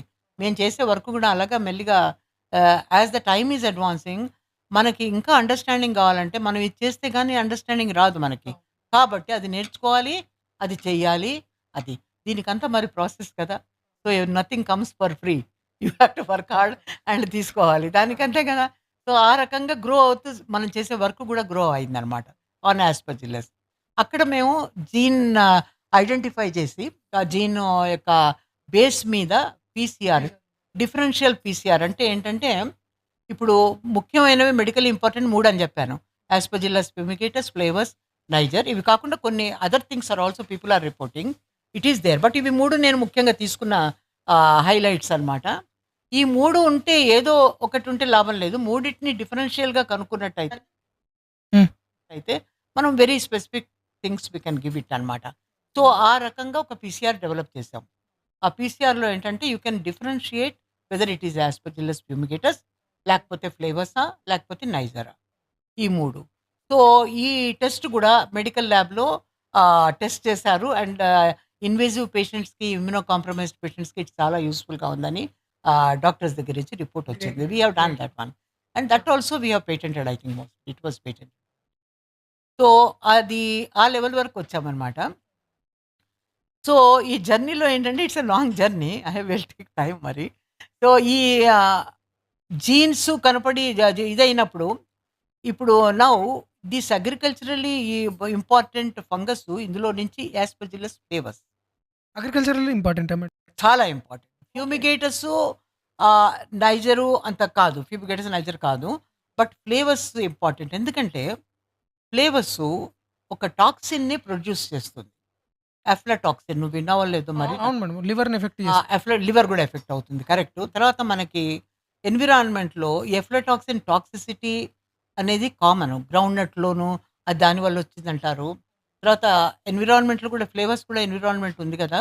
ఆ ఎఫ్లాటాక్సిన్ బాడీలో ఉన్నట్టయితే టాక్సిసిటీ ఉంటుంది. ఫుడ్ కంటామినేషన్‌లో ఉన్నట్టయితే అది యానిమల్స్‌కిను వాటికి కూడా ఎఫెక్ట్ అవుతుంది. So, it will effect a lot of animals and that products agri ఫుడ్స్‌లో కంటామినేషన్ ఉంటే animals will have lot of effect on the veterinary side of the things for that. Agri foods మనవి చాలా export చేస్తాం. Many times మన దేశంలో నుంచి పంపించిన ప్రొడక్ట్స్‌లో ముఖ్యంగా గ్రౌండ్ నట్టు, చిల్లీ పౌడరు, కొన్నిట్లో స్పైసెస్‌లో కూడా కంటామినేషన్ ఉంటుంది. దే హావ్ మనం విత్‌డ్రా చేసుకోవాల్సొచ్చింది ఆ ఎక్స్‌పోర్ట్‌ని. కారణం ఏంటంటే aflatoxin contamination, food toxicity. This comes under food toxicity. So, flavours అక్కడ చాలా ఇంపార్టెంట్. సో, ఫర్దర్ స్టడీ ఎలా పోయిందంటే మాది పీసీఆర్ అయిపోయింది. పెప్టైడ్ బేస్డ్ డయాగ్నోస్టిక్స్ అయిపోయినాయి. తర్వాత ఇవి సో, ఇండియా నుంచి పంపించిన ధాన్యాన్ని అమెరికా గాని, లేకపోతే వేరే కంట్రీస్ గాని రిటర్న్ పంపించినాయి only because of contamination by Aspergillus. Contamination with aflatoxin and aflatoxin ఎందుకొస్తుంది? Aspergillus flavus. Aspergillus flavus is contaminating organism, multicellular fungus. అది బుక్‌లో ఉంటది మేడం. ఐ థింక్ మైక్రోబయాలజీ బుక్‌లో 15th సెంచరీలో ఏం చేసిల్లారంటే నావిగేషన్ షిప్. వాళ్ళు ఏం చేశారనంటే అక్కడి నుంచెల్లి ఇక్కడికి వస్తున్నారు. అంటే బ్రిటన్ నుంచెల్లి షిప్‌లో వస్తున్నారు వేరే కంట్రీకి. మేబీ కాలనైజింగ్‌కో మరి లేకపోతే వాళ్ళ బిజినెస్‌కో తెలవది. బట్ వాళ్ళ సీడ్స్‌కి కంప్లీట్‌గా ఈ అస్పెర్జిల్లస్ ఉండడం వల్ల అది తిని ఆ షిప్‌లో ఉన్న వాళ్ళందరూ చనిపోయారంట. అంత టాక్సిక్ ఉంటది. అవును. యెస్. This is toxic. అదే చెప్తున్నాను. చాలా అది it is carcinogenic and very highly toxic actually. It is considered as toxin. One of the toxins, categorised toxins అన్నమాట. So, it is a very important అదేంటి aspect to study that part of. So, దానికి నేను నా retirement అయిన తర్వాత Aspergillus flavus గురించి డీటెయిల్డ్‌గా another 20 years I have worked on that one. Oh! Retirement అయిన తర్వాత కూడా వర్క్ చేసారా madam? I had the opportunity. నాకు చాలా అదృష్టవంతురాలని చెప్పుకోవాలి. ఎందుకంటే రిటైర్ అయిన తర్వాత ఎమెరిటస్ సైంటిస్ట్‌గా చేరాను. ఆ తర్వాత నాకు అంటూ విడివిడిగా నాకు డబ్బులేం రావు. ప్రాజెక్ట్స్ నేను సబ్మిట్ చేసిన ప్రాజెక్ట్స్ 3, 4 ప్రాజెక్ట్స్ నాకు సీఎస్ఆర్ వాళ్ళు ఇచ్చారు. సో, దానివల్ల గొప్ప అదృష్టం ఏంటంటే చాలా వర్కు, నాకు ఇంట్రెస్టింగ్ వర్కు, నేను చేయాలనుకున్నటువంటి వర్కు నాకు చేయగలిగాను నేను స్టూడెంట్స్ తోటి. అది ప్లాంట్ పెథాలజీ డివిజన్‌లో ఇండియన్ అగ్రికల్చరల్ రిసర్చ్ ఇన్‌స్టిట్యూట్‌లో చేశాననమాట. నాకు చాలా సహకారం చేసిన వాళ్ళు డాక్టర్ అనుపమ్ వర్మ గారని, ఆయన గొప్ప వైరాలజిస్టు. తర్వాతనేమో నాగరాజన్ గారని ఆ రోజుల్లో డైరెక్టర్‌గా ఉండేవారాయన. సో, చాలా ఎంకరేజ్ చేసి మీ ఇలాంటి వర్క్ ఇది చాలా ప్రయోగం అమ్మా రమ్మన్నారు. So, I am very grateful to them. ఎప్పటికైనా I can't forget. 20 years is a very valuable period for me that. ముందర చేసిన రిసర్చ్ ఒక రకమైన రిసర్చ్ అయితే, రెండో రకం వచ్చేటప్పటికి I have entered into evolution one science ఇట్లా ఇవాల్వ్ అవుతూ పోయిందని కరెక్ట్‌గా అయింది. అక్కడ నేను మాలిక్యులర్ బయాలజీ వరకు వచ్చిన తర్వాత, ఇక్కడికి వచ్చిన తర్వాత జీనోమిక్స్, బయో ఇన్ఫర్మేటిక్స్‌కి, తర్వాతనేమో diagnostic products for this agricultural సైన్సెస్‌కి చేయగలిగాను. And all this work also was patented. So, you can see in the literature. ఎవరికైనా ఇంట్రెస్ట్ ఉంటే చూడొచ్చు. P. Usha Sharma, Google scholar or LinkedIn, there are so many things. ఇండియాలో earlier diagnosis అనేది చాలా important madam. ఎందుకనంటే kidney patients చాలా మంది ఉన్నారు. ఎర్లీ డయాగ్నోసిస్ లేక క్రియాటినిన్ లెవెల్స్ ఎలివేట్ అవుతున్నాయని తెలియక చాలా మంది కిడ్నీలు కంప్లీట్‌గా ఫెయిల్ అయిన తర్వాత వాళ్ళకి తెలుస్తుంది. ఈవెన్ డయాబెటిస్‌లో కూడా ఏంటి అనంటే ఇన్సులిన్ యొక్క లెవెల్స్‌ని లేకపోతే గ్లైసెమిక్ ఇండెక్స్‌ని ఎర్లీగా డిటెక్ట్ చేయక, ఎర్లీగా మెట్మార్ఫిన్ లాంటి మెడిసిన్ యూజ్ చేయక చాలా మంది చనిపోతున్నారు. కార్డియోవాస్కులర్ డిసీజెస్‌లో కూడా అంతే. ఈవెన్ మీరు కనిపెట్టారు కదా మేడం టూల్ ఏంటిది ఆస్పర్జిల్లస్‌కి. ఇక అక్కడ కూడా సేమ్ కండిషన్ అంతే. అవును. ఎగ్జాక్ట్లీ అదే చెప్పేది మేము నా యొక్క సజెషన్ ఏంటంటే అర్లీస్ట్ ఇప్పుడు ఎవరైనా పేషెంట్ ఎలర్జీ పేషెంట్ కానీ ఎలర్జిక్ బ్రాంకోపల్మనరీ ఆస్పర్జిల్లాసిస్ కానీ ఎలర్జీ పేషెంట్ వచ్చినప్పుడు ఈ టెస్ట్ చేయండి మీరు మొదట. చేస్తే గనక వాడు ఎలర్జిక్ బ్రాంకోపల్మనరీ ఆస్పర్జిల్లోసిస్ అని నీకు తెలిసిందనుకో, ఈ టెస్ట్ వల్ల నీకు తెలుస్తుంది. నీకు ట్రీట్మెంట్ వేరుగా ఉంటుంది గదా! వై టు వెయిట్ వాడికి పూర్తి సింప్టమ్స్ అన్నీ కాంప్లికేట్ అయ్యి ఆస్పర్జిల్లోసిస్ ఇన్వేజివ్ వెళ్ళే వరకు ఉండాల్సిన అవసరం లేదు అర్లీ. తర్వాతనేమో ఏ పేషెంట్ ట్యూబర్క్యులోసిస్ పేషెంట్ వచ్చినా గూడా ఇది ఇప్పుడు ఐసీఎంఆర్ రికమెండ్ చేసింది. ఈ టెస్ట్‌ని ట్యూబర్క్యులోసిస్‌లో పేషెంట్స్‌లో వాడండి యాస్ ఏ స్క్రీనింగ్ టెస్ట్ అని. అప్పుడు వాళ్ళకి స్క్రీనింగ్ టెస్ట్ చేస్తే ఏమవుతుంది? ఫస్ట్ ఒకవేళ ఇది ఉంటే ఇది పాజిటివ్ తెలుస్తది. ఇప్పుడు టైటిల్స్ తెలుస్తాయి కాబట్టి, ఇది ఉందని చెప్పి ఈ ట్రీట్మెంట్ వేరు ఉంటుంది. అండ్ దెన్ ట్యూబర్క్యులోసిస్ ట్రీట్మెంట్ వేరుగా ఉంటుంది. So they get the right type of medicine, right type of time and right treatment. So early డయాగ్నోసిస్‌కి చాలా పనికొస్తుంది. నువ్వు వేరే పాయింట్ కూడా కరెక్ట్ చెప్పావు. కారణం ఏంటంటే మన దేశంలో ఒక రొటీన్‌గా ముందర నుంచి వెళ్ళి ఒక 6 నెలలకోసారో, సంవత్సరానికోసారో మెడికల్ చెకప్ చేసుకోవటం అనేది అలవాటు లేదు. మొన్న డాక్టర్ దేవి శెట్టి గారు కూడా చెప్పారు. వెరీ కరెక్ట్‌లీ ఆయన మెన్షన్ చేశారు. యాన్యువల్ చెకప్స్ యంగ్ ఏజ్‌లో 40 ఏళ్ల వాళ్ళు యాన్యువల్ చెకప్స్. అవసరాన్ని బట్టి బైయాన్యువల్ చెకప్స్ చేసుకుంటే గనక ఎన్నో cardiovascular diseases can be prevented. Deaths can be prevented. చాలా డ్రగ్స్ కంట్రోల్ అయితాయి మేడం. క్యాన్సర్ 4th స్టేజ్ వచ్చేంత వరకు పేషెంట్‌కి తెలవది. అరే! ఓకే. అవును. అనేది లేకపోవటం అనేది చాలా దురదృష్టం. కారణం ఏంటంటే చదువుకున్న వాళ్ళు కూడా వెళ్ళట్లేదు. భయపడొద్దు. భయపడొద్దు. చేసుకుంటూనే ఉండండి. ఏదైనా బయటపడితే నీకు కొలెస్ట్రాల్ ఎక్కువుందంటే నువ్వు నీ ఫుడ్ డైట్‌లో మార్చు. నీ ఫిజికల్ యాక్టివిటీస్ మార్చుకో. చాలా మటుకు conditions can be controlled by life style mechanisms. ఇది లేకుండా చేయించుకోకుండా ఏదో ఒకటి రాంగానే పరిగెత్తితే అప్పుడు డాక్టర్‌లని కూడా ఏం అనడానికి లేదు. పాపం అప్పుడు తిడతారు డాక్టర్‌లని. That is not the correct thing కదా! మనం చేసేది వాళ్ళ నిజం. అవును this madam. Is what I have yeah! Seen number of cases. చాలా మందిని చూసాను. ఏం చేయలేదు అంతా ఇలా బట్ నాట్ పాపం it is not his mistake. నువ్వు ముందరే వెళ్ళలేదు. ముందరకు వెళ్ళాలి కదా! So this is a very good point you raised. తప్పకుండా early diagnosis for any disease is very important and regular checkups are very important for people. And with respect to the allergic aspergillosis, tuberculosis early diagnosis today we have detection methods. లేనప్పుడు చేయలేదు. ఉన్నాయిగా. ఉంటే ఎందుకు చేయకూడదు? అంటే మన వాళ్ళకుండే common psychology ఏంటంటే అంటిల్ అండ్ అన్లెస్ అది పెయిన్ వచ్చేంత వరకు. కిడ్నీ ఫెయిల్యూర్‌లో పెయిన్ తెలవది. డయాబెటిస్‌లో పెయిన్ తెలవది. క్యాన్సర్‌లో పెయిన్ తెలవది. ఈ అస్పర్జిల్లస్‌లో పెయిన్ తెలవది. మెజారిటీ ఆఫ్ ద డిసీజెస్‌లో ఏంటి అనంటే పెయిన్ తెలవది. పెయిన్ తెలవదు కాబట్టి ఆ పెయిన్ వచ్చినప్పుడు చూద్దాంలే. అది ఉన్నప్పుడు చూద్దాంలే అని చెప్పి నెగ్లెక్ట్ చేస్తారు. సో ఇది చాలా తప్పు. అందరూ చెక్ చేసుకుంటూనే ఉండాలి రెగ్యులర్‌గా. Don't wait for the symptoms. అవును. సింప్టమ్స్ వచ్చేదాకా వెయిట్ చేయొద్దు. And secondary I want to ask this madam. అంటే 20th సెంచరీలో ఒక ఫోటో ఉంటుంది మేడం. ఎట్లా ఫోటోలో సర్ ఆల్బర్ట్ ఐన్‌స్టీన్, ఆ తర్వాత రాబర్ట్ ఓపెన్‌హైమర్, ఆ తర్వాత హైసెన్బర్గ్ ఇట్లాంటి వాళ్ళందరూ ఉంటారు. అందులోపట ఒకే ఒక్క ఫీమేల్ సైంటిస్ట్ ఉంటది. She is madam Marie Curie. ఎందుకనంటే సహజంగా మేల్ డామినేటెడ్ వరల్డ్ అయిపోయింది. దెర్ ఇస్ ఎట్లా అనంటే వుమెన్‌ని సప్రెస్ చేయడం అన్ని ఎంటైర్ వరల్డ్ లోపట దెర్ ఇస్ నో ఈ కంట్రీ, ఆ కంట్రీ అని చెప్పి ఎక్కడ లేకుండా ఆ రోజులలో మీరు ఎట్లా అసలు ఇవన్నీ ఛాలెంజెస్‌ని ఎట్లా ఫేస్ చేశారు మేడం? అంటే being a women, especially being a women ఇది పర్టిక్యులర్‌గా పాయింట్ ఔట్ చేయాలి. దానికి ఏం చెప్పాలి అంటే ఆ రోజుల్లో society itself was like that. ఆడపిల్లలకి ఎక్కువగా ఈవెన్ టుడే అన్‌ఫార్చునేట్‌లీ మెనీ ప్లేసెస్‌లో అలా ఉంది. కానీ ఇంప్రూవ్‌మెంట్ కూడా ఉంది. చాలా చోట్ల డెవలప్ అయింది. Things are different. కానీ ఆ రోజుల్లో ఏంటంటే అసలు ఆడపిల్లలకి చదువే పెద్ద ఇంపార్టెంట్ కాదన్నట్టు అవసరం లేదు. వాళ్ళకి పెళ్ళిళ్ళు చేసి పంపిస్తే సరిపోతుందని అనే ఒక ధోరణిలో ఉండేది. కానీ ఫార్చునేట్‌లీ మా ఇంట్లో ఏంటంటే చదువు, సంగీతం ఇవి ఇంపార్టెంట్ అని అన్నారు.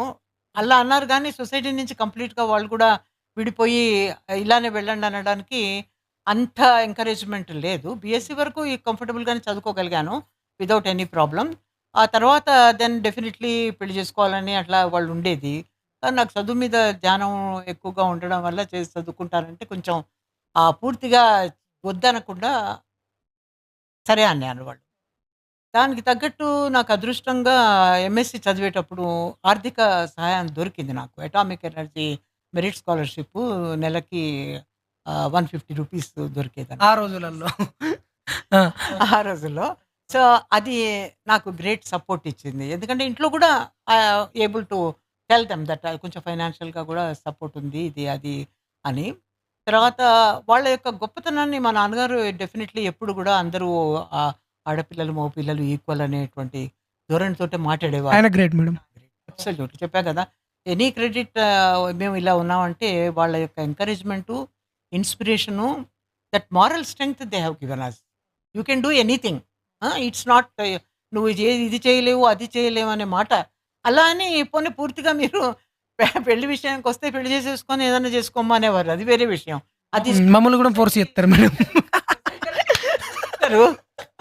ఎప్పటికప్పుడే I had to plead my father and say that ఇప్పుడు కాదు పీహెచ్‌డీ అయిన తర్వాత అలా ఇలా అని చెప్పి దట్.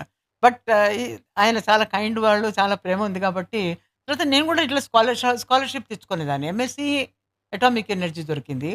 ఇప్పుడు వెంటనే ఏంటి పీహెచ్‌డీకి. పీహెచ్‌డీ అనేటప్పటికి పెద్ద ప్రాబ్లమ్ ఇంట్లో వచ్చింది కరెక్టే.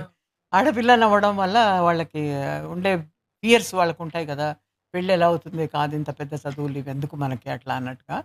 కానీ నేను లక్కీగా నాకు సీఎస్ఐఆర్ స్కాలర్‌షిప్ దొరికిందప్పుడు. జూనియర్ రిసర్చ్ స్కాలర్‌షిప్ రూ. 250 ఎంతో దొరికేదనమాట. దాంతో దెన్ రామచంద్రన్ గారు యాక్సెప్ట్ చేశారు నన్ను పీహెచ్‌డీకి రిజిస్టర్.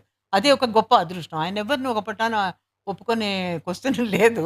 చాలామంది డిసప్పాయింట్ అయ్యారు ఆయన తీసుకోకపోవడం వల్ల. బట్ నాకు I was very fortunate. 2 years MSc చేసినప్పుడు he has observed probably closely and then seen that I have some interest in science. So, తీసుకున్నారు. ఆ తర్వాత జాబ్ టైమ్‌లో కొంత ప్రాబ్లమ్స్ వచ్చాయి. ఆహ్, కానీ అవి ఒకటే నా ధ్యేయం వేరు కాబట్టి వాటినే ఇంపార్టెంట్ పెట్టుకొని నేను వాటి గురించి పట్టించుకొని కూర్చోలేదు. Constantly I try to progress and built up my career. That ఎక్కడికెళ్ళినా కూడా పూల్ ఆఫీసర్‌గా ఉన్నా, రిసర్చ్ ఆఫీసర్‌గా ఉన్నా, టెంపరరీ టైమ్‌లో గూడా I have produced, I published, I worked sincerely for whatever the project తీసుకున్నది. అవన్నీ కూడా పబ్లిష్ చేసేటప్పటికి I think that made a big background for me. అంటే ఇక్కడ ఒక్కసారి స్ట్రాంగ్‌గా డిసైడ్ అయితే no gender, no male, female, no age, nothing ఏది రాదు. Nothing. I just treated them as equals everywhere. That as I always felt ఇప్పటికి కూడాను. తర్వాత హి వాస్ చాలా ఫార్చునేట్ కూడాను. నాకు మా భర్త గారు చాలా సపోర్ట్ చేశారు. ఆయన అకాడమిక్స్‌లోనే ఉన్నారు. ప్రొఫెసర్‌గా ఐఐటీలో పనిచేసేవారు. తర్వాత ఐఆర్ఐలో పనిచేసి రిటైర్ అయ్యారు. సో, ఆయనకు కూడా అకాడమిక్ ఇంట్రెస్ట్ ఉంది. సో, పిల్లలతోటి వాళ్ళతోటి కొంచెం కష్టపడ్డాం డెఫినిట్‌గా లేదు కానీ పిల్లలు కూడా నాకు చాలా కోఆపరేట్ ఫణీష్ అండ్ దినేష్ ఇద్దరు పిల్లలు. వీళ్ళిద్దరు కూడాను they are all in academics now. They professors in their own field. Professors. Yeah! Yeah! They are in their management దాంట్లో వాటిలో వాళ్ళు చేశారు. సో, తర్వాత దెన్ వాళ్ళ వైఫ్స్ కూడా కోఆపరేట్ చేశారు. వాళ్ళు డాక్టరేట్స్ తీసుకొని అకాడమిక్స్‌లోనే ఉన్నారు. So, they have also kind to me. That ఎవరు కూడా నన్ను చాలా కష్టపెట్టి నువ్వు చెయ్యాలి ఈ పని, ఇది చేయాలి, చేయకపోతే తప్పదు. నువ్వు ఇవన్నీ చేసి అలా లేకుండా ఒక అడ్జస్ట్‌మెంట్‌లో బతికాం. దానివల్ల నేను కొంత సాధించగలిగాను. That is what my luck was with the family for thought. తర్వాత ఆర్గనైజేషన్‌లో సీఎస్ఐఆర్ ఆర్గనైజేషన్‌లో అంత గొప్ప డిస్క్రిమినేషన్ ఉందని నేను చెప్పను. ఏదో ఒక సెటిల్‌గా ఏదన్నా ఉన్నా గూడా నువ్వు చేయాలనుకున్నప్పుడు నువ్వు వర్క్‌కి అది ఎవరు ఆపరు. దానికి ఎవిడెన్స్ ఏంటంటే నేను రిటైర్ అయిన తర్వాత 20 ఇయర్స్ వర్క్ చేశాను. So, I was supported by CSIR. I got projects from CSIR. నన్ను బయాస్డ్‌గా ఎందుకు ఈవిడ ఇంట్లో కూర్చోవచ్చు కదా! చాలామంది అడిగేవాళ్ళు వేరే వాళ్ళు. ఎందుకండి మీరు రిటైర్ అయిపోయారు కదా! ఇంట్లో ఉండొచ్చు కదా! ఎందుకు ఇంత కష్టపడి వెళ్తూ ఉంటారు. 20 మైళ్ళు, 30 మైళ్ళు డ్రైవ్ చేసుకొని కొన్ని రోజులు డ్రైవ్ చేసేదాన్ని. తర్వాత డ్రైవర్ ఐ హాడ్ దట్ ఎందుకొస్తారు ఇవన్నీ అని అంటే, అరే that is my passion. It's my life. I want to do the work. మీ పెన్షన్ డబ్బయిపోతుంది కదండీ అనేవాడు. నా డబ్బయిపోతే నీకెందుకు నాయనా నష్టం? I am very comfortable with my loss because I am getting much more than the money. This is my way of living. That 20 years is making me to live today happily. So absolutely, I have no major complaint to say. But main thing is, I treated them men as equals. I have never felt I am low, or I never felt they are more than me. So that is my, even today it is like that. Whether it is at home or it is outside or wherever it is అది same thing చేశాను. So దీనికి కారణం మా father అనుకుంటాను నేను. ఎందుకంటే మొదటి నుంచి ఆయన చెప్పారు డెఫినెట్లీ ఇద్దరు ఈక్వల్ అమ్మా. ఎంత ఆయన ఎగ్జాంపుల్స్ తీసుకునేవాళ్ళు. ఎవరిది? ఇందిరాగాంధీ. అండ్ సైంటిస్ట్గా ఎగ్జాంపుల్స్ తీసుకునేవారు ఎల్లా ప్రగడ సుబ్బారావు. ఎప్పుడు ఓవర్ 50స్లో ఆ టైంలో యూ కెన్ ఇమాజిన్ 60స్లో. Great inspiration madam. సో ఈ రకమైన సపోర్ట్ ఉండడం వల్ల నేను ఏదో చేయగలిగానమ్మా. That's what I don't say I have done great things. But తీసుకున్నది, చేయదలుచుకుంది సిన్సియర్‌గా చేశాను. దాన్ని people will get benefit. Students are very happy. వాళ్ళందరూ కూడా రకరకాల ప్రాజెక్ట్స్ తీసుకొని ఇదే డిసిప్లిన్‌లో వర్క్ చేస్తూ ఉంటారు. చక్కటి reproducibility, publications, recognition. It's very satisfying to have students. Okay. ఇవాళ సైన్స్ ఎట్లా ఉంది మేడం అంటే, ఎట్లా ఉంది అనంటే వరల్డ్ కీ ఫర్ ఇమ్మోర్టాలిటీ. అసలు చావే లేనిటువంటి ఒక స్థితి కోసం ట్రై చేస్తా ఉన్నది. అంతలా సైన్స్ డెవలప్ అయింది. జీన్స్‌ని వేరే స్పేస్‌కి పంపించాలి అన్నంత రేంజ్‌లో ట్రై చేస్తా ఉన్నారు. సైన్స్ ఎప్పుడైనా ఇనిషియేషన్ పాయింట్ చూసుకుంటే మూడిటి వల్ల అయిందనుకుంటాను మేడం నేను పర్సనల్‌గా. ఒకటి by uneducated person science start అయింది. రెండోది by dreams and something imaginations. మూడోది బై క్వశ్చనింగ్. అందులోనే యాక్సిడెంట్ కూడా. ఎట్లా అనంటే ఫస్ట్‌ది అన్‌ఎడ్యుకేటెడ్. టెలిస్కోప్ అండ్ మైక్రోస్కోప్ కనిపెట్టింది అన్‌ఎడ్యుకేటెడ్సే. యాంటోనీ వాన్ లీవెన్హుక్ మైక్రోస్కోప్ కనిపెట్టింది. He doesn't know what is science. కానీ వాళ్ళు గ్రైండ్ చేసేవాళ్ళు లెన్స్‌ని. ఆ తర్వాత బై యాక్సిడెంట్ మనకు first antibiotic Alexander Fleming accident. Micro oven accident. ఆ తర్వాత క్యాన్సర్‌కి యూజ్ చేసే మస్టర్డ్ గ్యాస్ కానీ యాక్సిడెంట్. మోస్ట్‌లీ యాక్సిడెంట్స్ వల్లనే. And then imagination and questioning. దానికి example sir Isaac Newton and then వీళ్ళందరూ వస్తారు. So over a period of time approximately ఒక 80 సంవత్సరాల లైఫ్‌లో మీరు ఒక గ్రేటర్ ట్రాన్స్ఫర్మేషన్ ఆఫ్ సైన్స్‌ని చూసారు కదా మేడం. What is science? ఆ రోజులలో సైన్స్ ఎలా ఉండేది? ఇప్పుడు ఎలా ఉంది? ఆ రోజుల్లో సైన్స్ చూస్తే గనక వాళ్ళకి ఏ రకమైన ఫెసిలిటీస్ ఉండేవి కాదు. ఫెసిలిటీస్ ఉండి చేయలేదు వాళ్ళు సైన్స్. సైన్స్ ఉండక ఫెసిలిటీ ఉండి చేయలేదు వాళ్ళు. ఉండక చేశారు వాళ్ళు. ఏ ఫెసిలిటీస్ లేకుండా చేశారు. సో అక్కడ ఇంపార్టెంట్ థింగ్ ఏంటంటే సైన్స్‌లో దట్ పాసిబిలిటీ ఈస్ దేర్. నీ ఇమాజినేషను, నీ థింకింగు, నీ అనలిటికల్ కెపాసిటీ దాని they are much more than చాలా ఇంపార్టెంట్. జస్ట్ లైక్ నేను చెప్పినట్టు మా టైంలో ఇన్ని 3 ఎక్విప్‌మెంట్స్ తోటి మేము స్ట్రక్చర్, ఫంక్షన్ చదవడానికి ట్రై చేసేవాళ్ళం. అంటే ఏంటి? అన్నీ నువ్వే ప్రిపేర్ చేసుకోవాలి. నీకొక ఐడియా వచ్చిందనుకో, దాన్ని ప్రూవ్ చేయాలంటే దానికి కావాల్సినవి ఏం చేయాలి? ఏం చేస్తే ప్రూవ్ చేయగలవు? అనేది క్వెషన్ నీకే రావాలి. అదొచ్చిన తర్వాత ఎలా చేయాలి దీన్ని? అంటే దానికి కావాల్సిన టూల్స్ కూడా నువ్వే డెవలప్ చేసుకోవాలి. ఆ తర్వాత టూల్స్ డెవలప్ చేసుకున్న తర్వాత చూసిన తర్వాత ఓహో! ఇది ఇలా జరుగుతోందా? ఆ! ఇది ఇందువల్లనా? దానివల్లనా? అచ్చా ఇదా? ఇదని కన్క్లూజన్ అనాలిసిస్ నీకు బుర్రకి తడుతుంది. ఈ యొక్క వర్కు ఆ టైంలో నుంచి చాలా అవసరం ఉండేది. ఈరోజేంటి? ఈరోజు నీకొక మంచి క్వెషన్ కావాలి. Your questioning capacity should be very good. Very high. A problem తీసుకున్నా టెక్నిక్ బట్టి తీసుకోకు. క్వెషన్ బట్టి ఏది అవసరమో, ఏది క్వెషనింగ్‌గా ఏం చేస్తే ఇలా అవుతుంది? ఎందుకు ఈ ప్రాబ్లమ్ తీసుకుంటున్నాను నేను? అనేటువంటి క్వెషన్ తోటి మొదలెడితే నువ్వు ఈజీగా చేయగలుగుతావు. నీకు ప్రోటియోమిక్స్ ఉంది, జీనోమిక్స్ ఉంది. బేసిక్‌గా బయాలజీ తీసుకున్నావనుకో, ఇవాళ బయోకెమిస్ట్రీ అంటే బయోకెమిస్ట్రీ ఒకటి కాదు. Biochemistry is biotechnology. బయోటెక్నాలజీ అంటే ఏంటి? అందులో అన్నీ ఉన్నాయి. మైక్రోబయాలజీ ఉంది నీకు. ఆ! దట్ ఎన్విరాన్మెంటల్ సైన్సెస్ ఉన్నాయి. తర్వాత మెరైన్ సైన్సెస్ ఉన్నాయి. అండ్ ప్రొడక్షన్ ఇండస్ట్రియల్ టెక్నాలజీ ఉంది. వీటన్నిటిలోనూ మళ్ళీ బయోకెమిస్ట్రీను అవసరము. మైక్రోబయాలజీని అవసరం. రకరకాల ఫీల్డ్స్, డిఫరెంట్ ఫీల్డ్స్ ఉన్నాయి. ఇవన్నీ కలిపి నీకు చేయటానికి నీకు టెక్నాలజీ ఉంది ఈరోజు. High production scale, high level production చేయాలంటే నువ్వు స్కేల్ అప్ కోసమని fantastic fermenters and for fantastic purification methods, columns విపరీతంగా చేంజ్ అయిపోయి ఆటోమేషన్ అయిపోయింది. కాబట్టి నీకు క్వెషన్ ఇంపార్టెంట్ ఈరోజు. ఆ రోజేంటి క్వెషన్ వస్తే క్వెషనే కాదు ఇంపార్టెంటు. దాన్ని ఎట్లా చేయాలి? దానికి టూల్ ఎలా డెవలప్ చేయాలి? Associated analysis, thinking was much more those days. ఇప్పుడు నువ్వు అడిగే question fundamental question, very important question నువ్వు అడిగినప్పుడు, అది నీకు చేయటానికి చాలా అవకాశాలు ఎక్కువగా ఉన్నాయి. కాబట్టి నీ యొక్క science today should reach much more heights than earlier. ఇదివరకు కన్నా ఇప్పుడు ఫాస్ట్‌గా అయిపోవాలి. అండ్ చాలా మందికి బెనిఫిట్ అవ్వాలి. చాలా ఫాస్ట్‌గా అవ్వాలి. అంతేకాదు చూస్తున్నావు గదా! ఇప్పుడు కాంపిటీషనల్ సైన్సెస్ తీసుకుంటే ఎక్కడి నుంచి ఎక్కడి వరకు వచ్చాము. ఆ!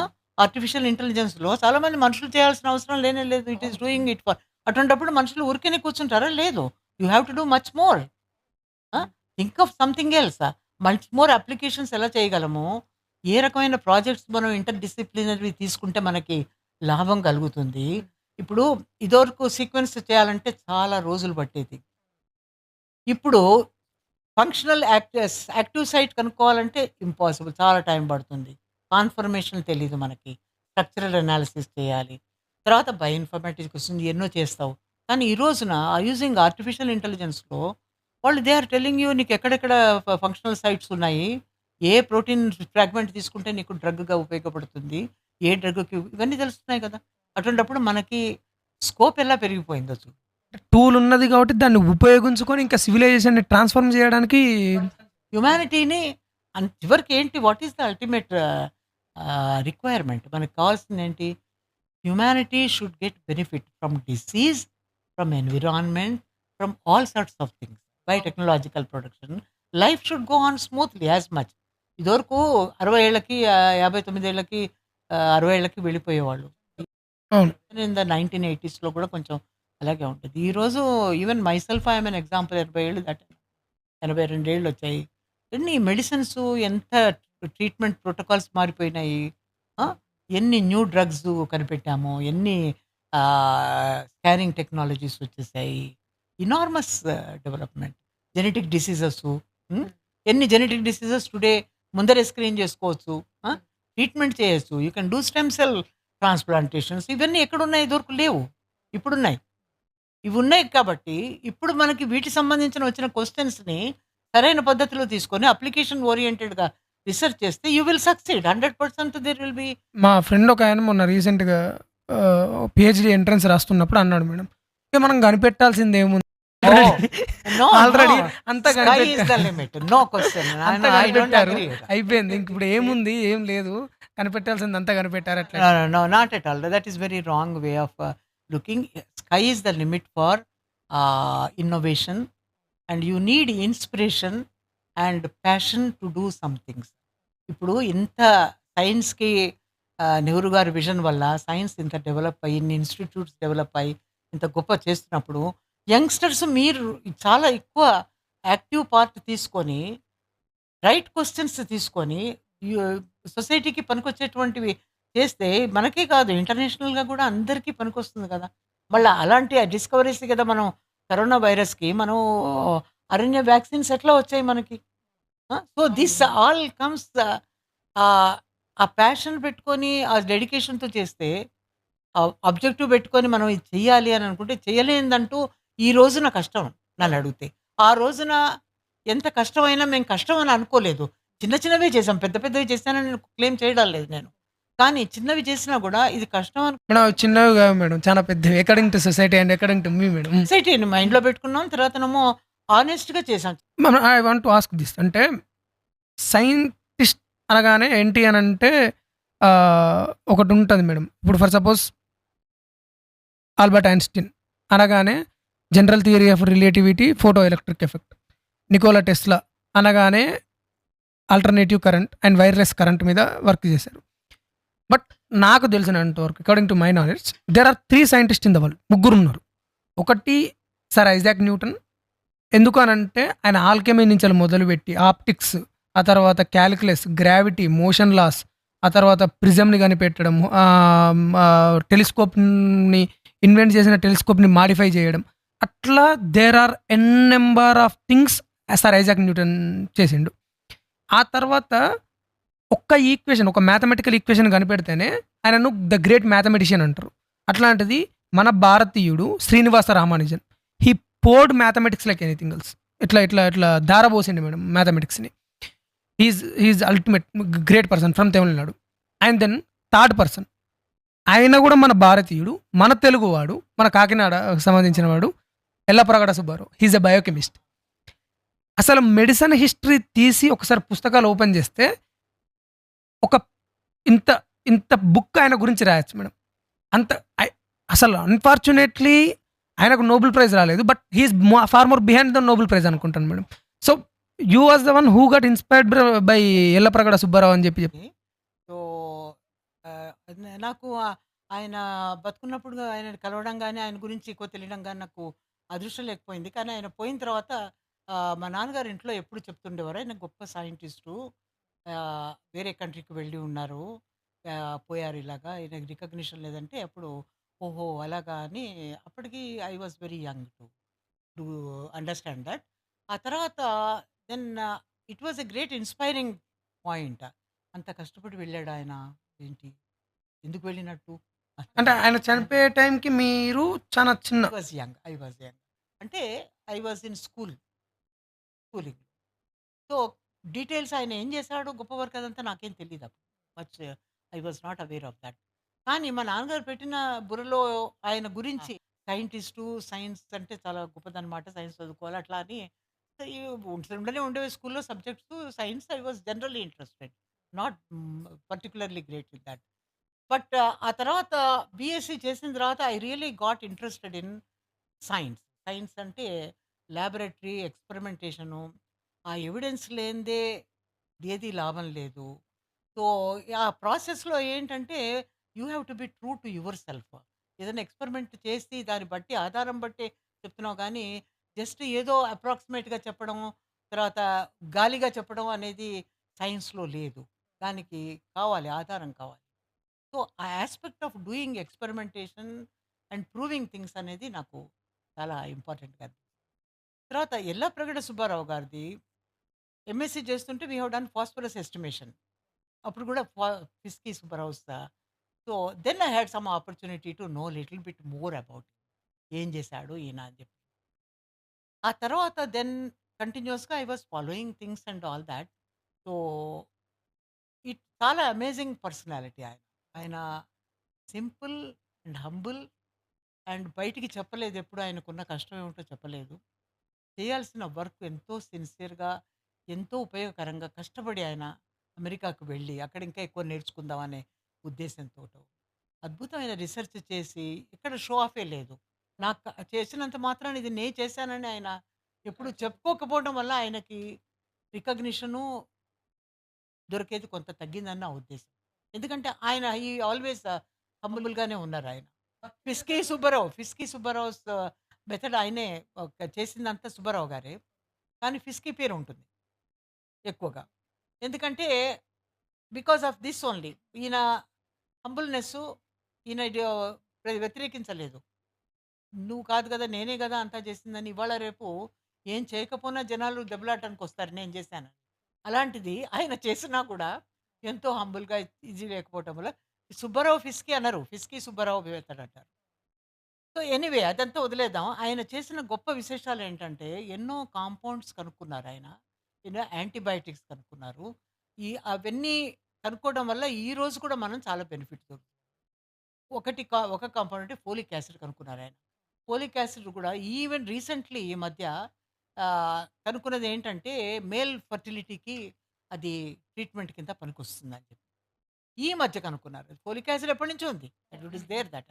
బట్ ఆయన రిసర్చెస్ ఎలా ఉన్నాయంటే, ఆ ఇంపాక్ట్ ఎప్పటికీ పర్మనెంట్‌గా ఉండేటిది. అలాగే క్లోరోటెట్రాసైక్లిన్స్ ప్రపంచం అంతా ప్లేగుతోని ఎఫెక్ట్ అయితే అవస్థ పడుతున్నప్పుడు మరి అదే కదా పనిచేసింది.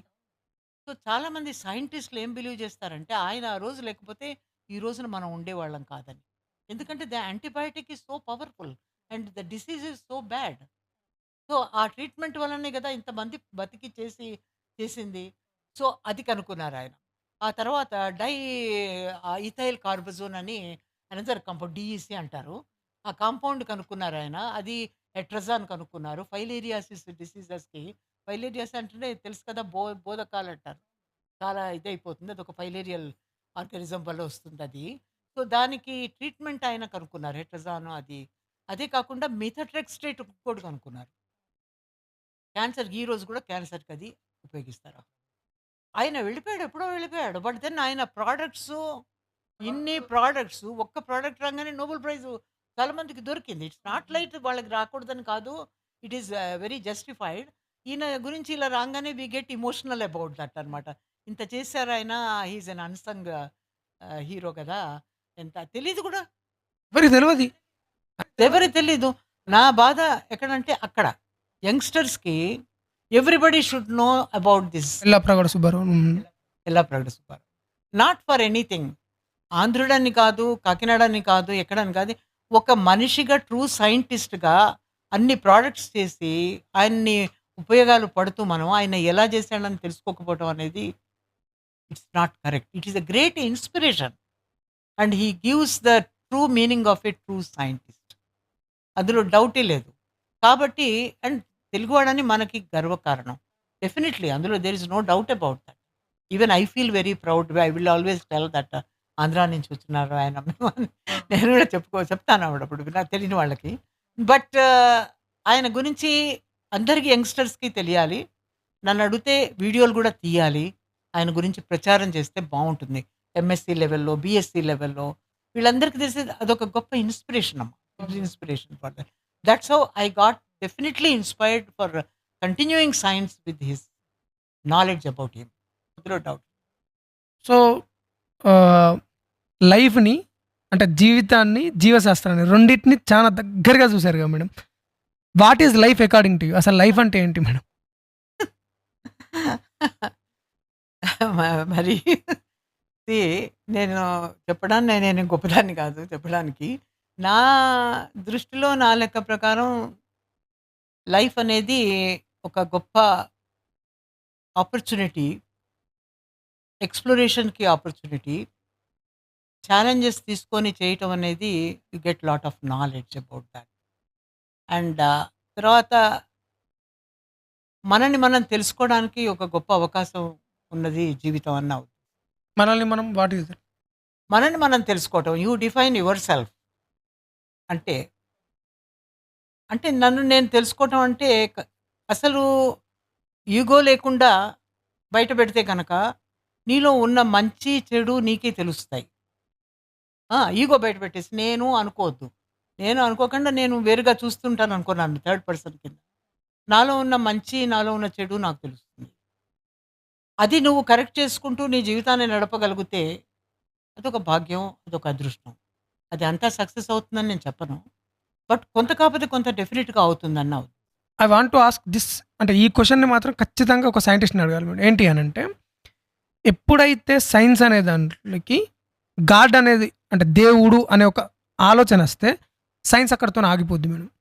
ఎందుకనంటే ఒక ప్రాబ్లమ్ ఉంది. ఎవల్యూషన్ కన్నా ముందు ప్రపంచం అంతా ఏమనుకునేదంటే మనం అందరం సుపీరియర్ బీయింగ్స్.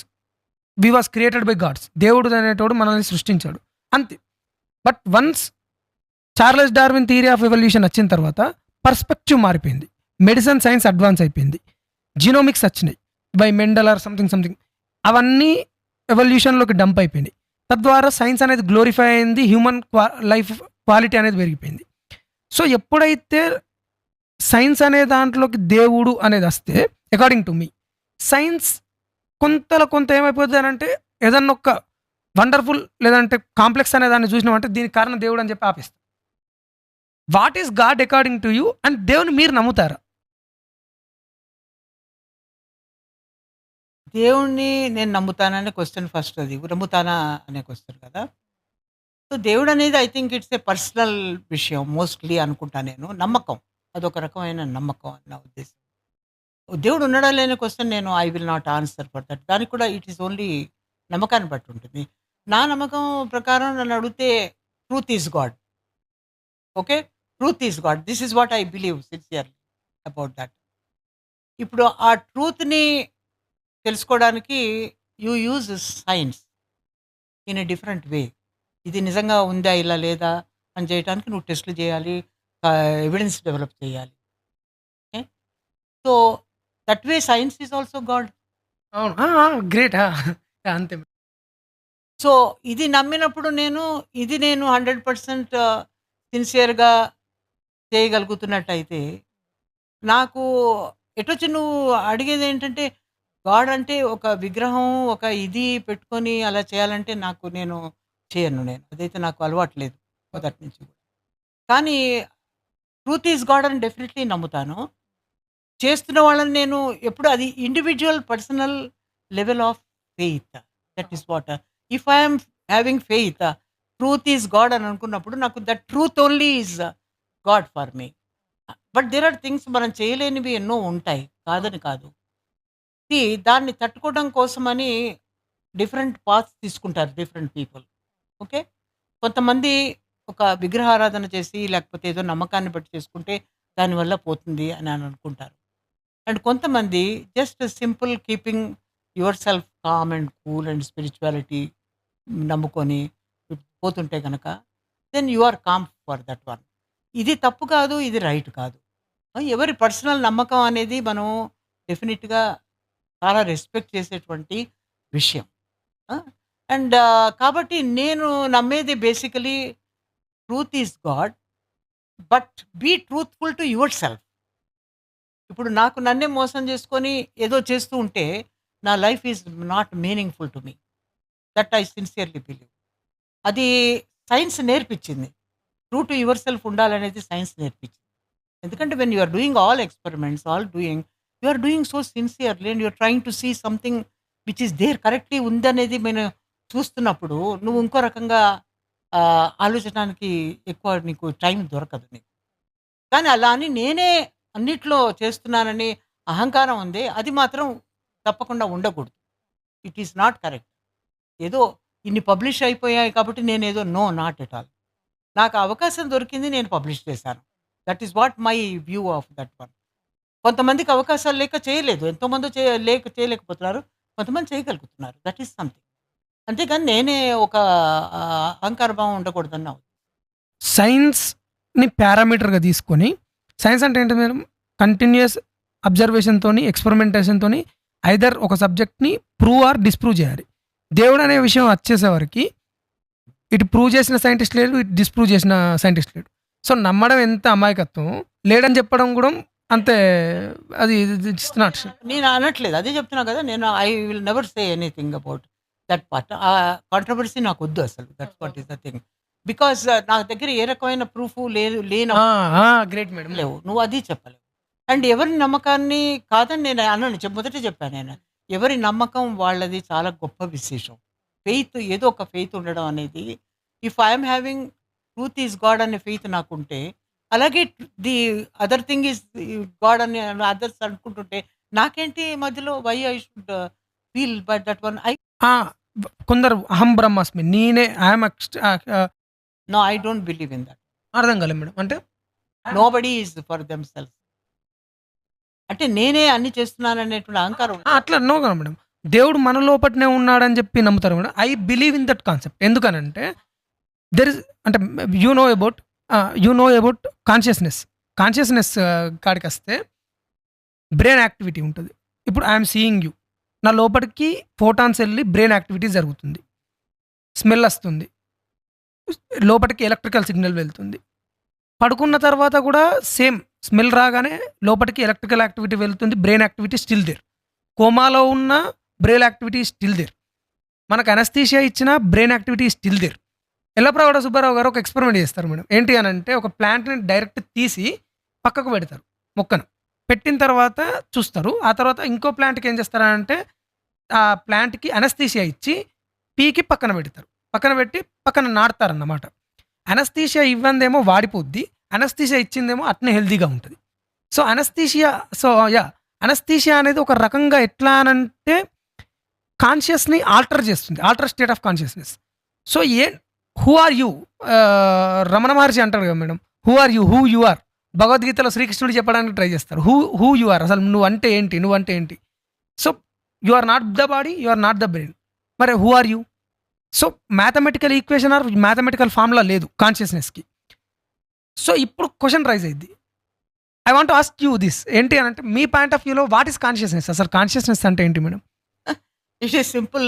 రమణ మహర్షి గారి పేరు చెప్పావు కాబట్టి ఆయన చెప్పినట్టుగానే చెప్తారు. నువ్వు పడుకున్నప్పుడు, నిద్రపోయినప్పుడు ఏంటి నువ్వు ఉన్నావా లేదా? అదే that is conscious. That is ultimate answer. అంతే అంతే. Great answer. Second point is correct. That is to know your self is the important thing అని మాట్లాడుకున్నాం కదా. So if you know everything about your self, keeping your self as ego separately పెట్టుకున్నప్పుడు, అప్పుడు నీకు ఎన్నో నీలో ఉన్నటువంటి డిఫెక్ట్సే తెలుస్తాయి. నీలో ఉన్న తప్పులే తెలుస్తాయి. కరెక్ట్ చేసుకున్నావు అనుకో, సో దెన్ యూ హ్యావ్ ఎవరు గురువు అప్పుడు ఎవరు గురువు నీకు? మనకు మనమే. అంతే. దట్స్ వాట్ రమణ మహర్షి గారు ఎక్స్ప్లెయిన్ చేస్తారు. గురువు ఎక్కడో లేడు, గురువు ఇక్కడే ఉన్నాడు. పరమ గురువు is there with in you. కానీ మనం చూడము దాన్ని. నాకు ఇది స్వార్థం కాబట్టి, లేకపోతే ఇది కన్వీనియంట్గా ఉంది కాబట్టి ఈ పని చేస్తాను. కరెక్ట్గా చేయాలంటే ఇలా చేయాలి, కానీ చేయను నేను ఇది. ఎందుకని? ఈగో నీకు నేను అనేటువంటి ఒక భావనతో, నీ స్వార్థంతో నీకు you think in different way. When you look at your self as a third person, మూడో మనిషి కింద చూసినప్పుడు ఎన్నో తప్పులు నీకే కనపడతాయి. మెడిటేషన్ కూర్చొని అనలైజ్ రిట్రాస్పెక్షన్ చేసుకుంటూ పోతే ఎన్ని తెలుస్తాయి నీకు, నీకే తప్పని. మెడిటేషన్ మీరు చేస్తారా మేడం? అనే చేస్తాను. అంటే ఎంతసేపు కూర్చొని ఉండగలుగుతారు మేడం అట్లా? సాధారణంగా 20 నిమిషాలు అలా కూర్చుంటాను. But then I can sit for 1 hour. 1 hour at times. ఎట్లా? How it is possible? అంటే డిస్ట్రాక్షన్ జరగదా మేడం మైండ్? డిస్ట్రాక్షన్ పెట్టుకోదలుచుకోలేదు. సో హౌ అంటే ఎట్లా? అంటే డిస్ట్రాక్షన్ పెట్టుకోదలుచుకోలేదంటే it doesn't bother me when I want to sit and do things like that. ఇక్కడ రమణ కేంద్ర అని ఒకటి ఉంది. సో అక్కడికి వెళ్తూ ఉంటాను. నేను మా వారిద్దరు వెళ్తూ ఉంటాము. కూర్చొని అప్పుడప్పుడు we do meditation there. So it's a favourite item for us. Once in a while we go there spend and it's gives great calmness ఉంటుంది. పీస్ ఆఫ్ మైండ్ దొరుకుతుంది. తర్వాత అది ఎంజాయ్మెంట్. You enjoy your. వేరే వాళ్ళు చెప్పేటట్టు ఉండదు. ఒకళ్ళు చేస్తుంటే కనుక దే విల్ ఫీల్. అందులో దొరికేటువంటి ఎంజాయ్మెంట్ అమేజింగ్. అండ్ ఇట్స్ నా కష్టమని అనుకోవద్దు. మొదలెట్టిన తర్వాత మెల్లిమెల్లిగా టైమ్స్ ఇంక్రీజ్ చేసుకుంటూ పోతే అద్భుతంగా వర్క్ చేస్తుంది. ఈజ్ జరగదనే క్వశ్చన్ లేదు. ప్రపంచంలో ఇన్ని చేయగలుగుతున్నావు, ఇదెందుకు చేయలేవు నువ్వు? కదా, ఎన్నో డిఫికల్ట్ థింగ్స్ వస్తాయి, చేస్తావు.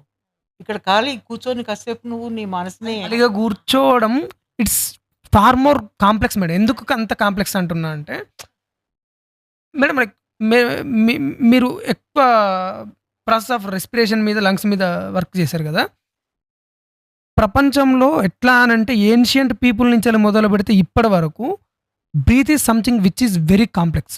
అంటే శ్వాస అనుసంధానం కానీ శ్వాస గురించి there is a book madam, ఒక బుక్ ఉంది విజ్ఞాన భైరవ తంత్ర అని చెప్పి. 112 మెథడ్స్ ఉంటాయి మేడం ఓన్లీ శ్వాస గురించి. అండ్ దెన్ అమెరికాలో ఒక సైజోఫ్రీనియా అని ఒక మెంటల్ రిటార్డేషన్ కండిషన్ ఉంటుంది.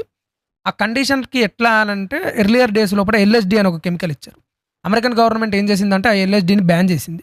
బ్యాన్ చేసిన తర్వాత దెర్ ఆర్ సైంటిస్ట్ కాల్, వాళ్ళందరూ హిందూ టెక్స్ట్ని రెఫర్ చేసి అక్కడ సుదర్శన క్రియ అని ఒక క్రియని వాళ్ళు ఏం చేశారంటే పేరు మార్చి హోలోట్రోపిక్ బ్రీతింగ్ అని చెప్పి పెట్టారు మేడం, ఒక రకమైన శ్వాస. So endogenous dimethyl tryptamine brain లోపల పెరిగి ఏమైపోద్ది అని అంటే ఈ సైజోఫ్రీనియా రిలేటెడ్ డిజార్డర్స్ తగ్గాయి. And then there are certain techniques, Kundalini మహాయోగం ఉంది. ఆ తర్వాత there are multiple which are related to శ్వాస breath. So is there any correlation? అంటే ఈ బ్రీత్కి ఆ తర్వాత సైన్స్కి స్పిరిచువాలిటీకి సంబంధం ఏమన్నా ఉండదు? ఈ మెడిటేషన్లో కూడా డిఫరెంట్ టైప్స్ ఆఫ్ మెడిటేషన్స్లో breathing is one part of the thing. So concentrate on breathing అంటారు. అంటే ద మోర్ యూ బ్రీత్ చేసినప్పుడు నీలో ఉన్నటువంటి స్లో డౌన్ ప్రాసెస్లో your body gets a proper circulation. And తర్వాత ఏమో ఒక కామ్నెస్ వస్తుంది.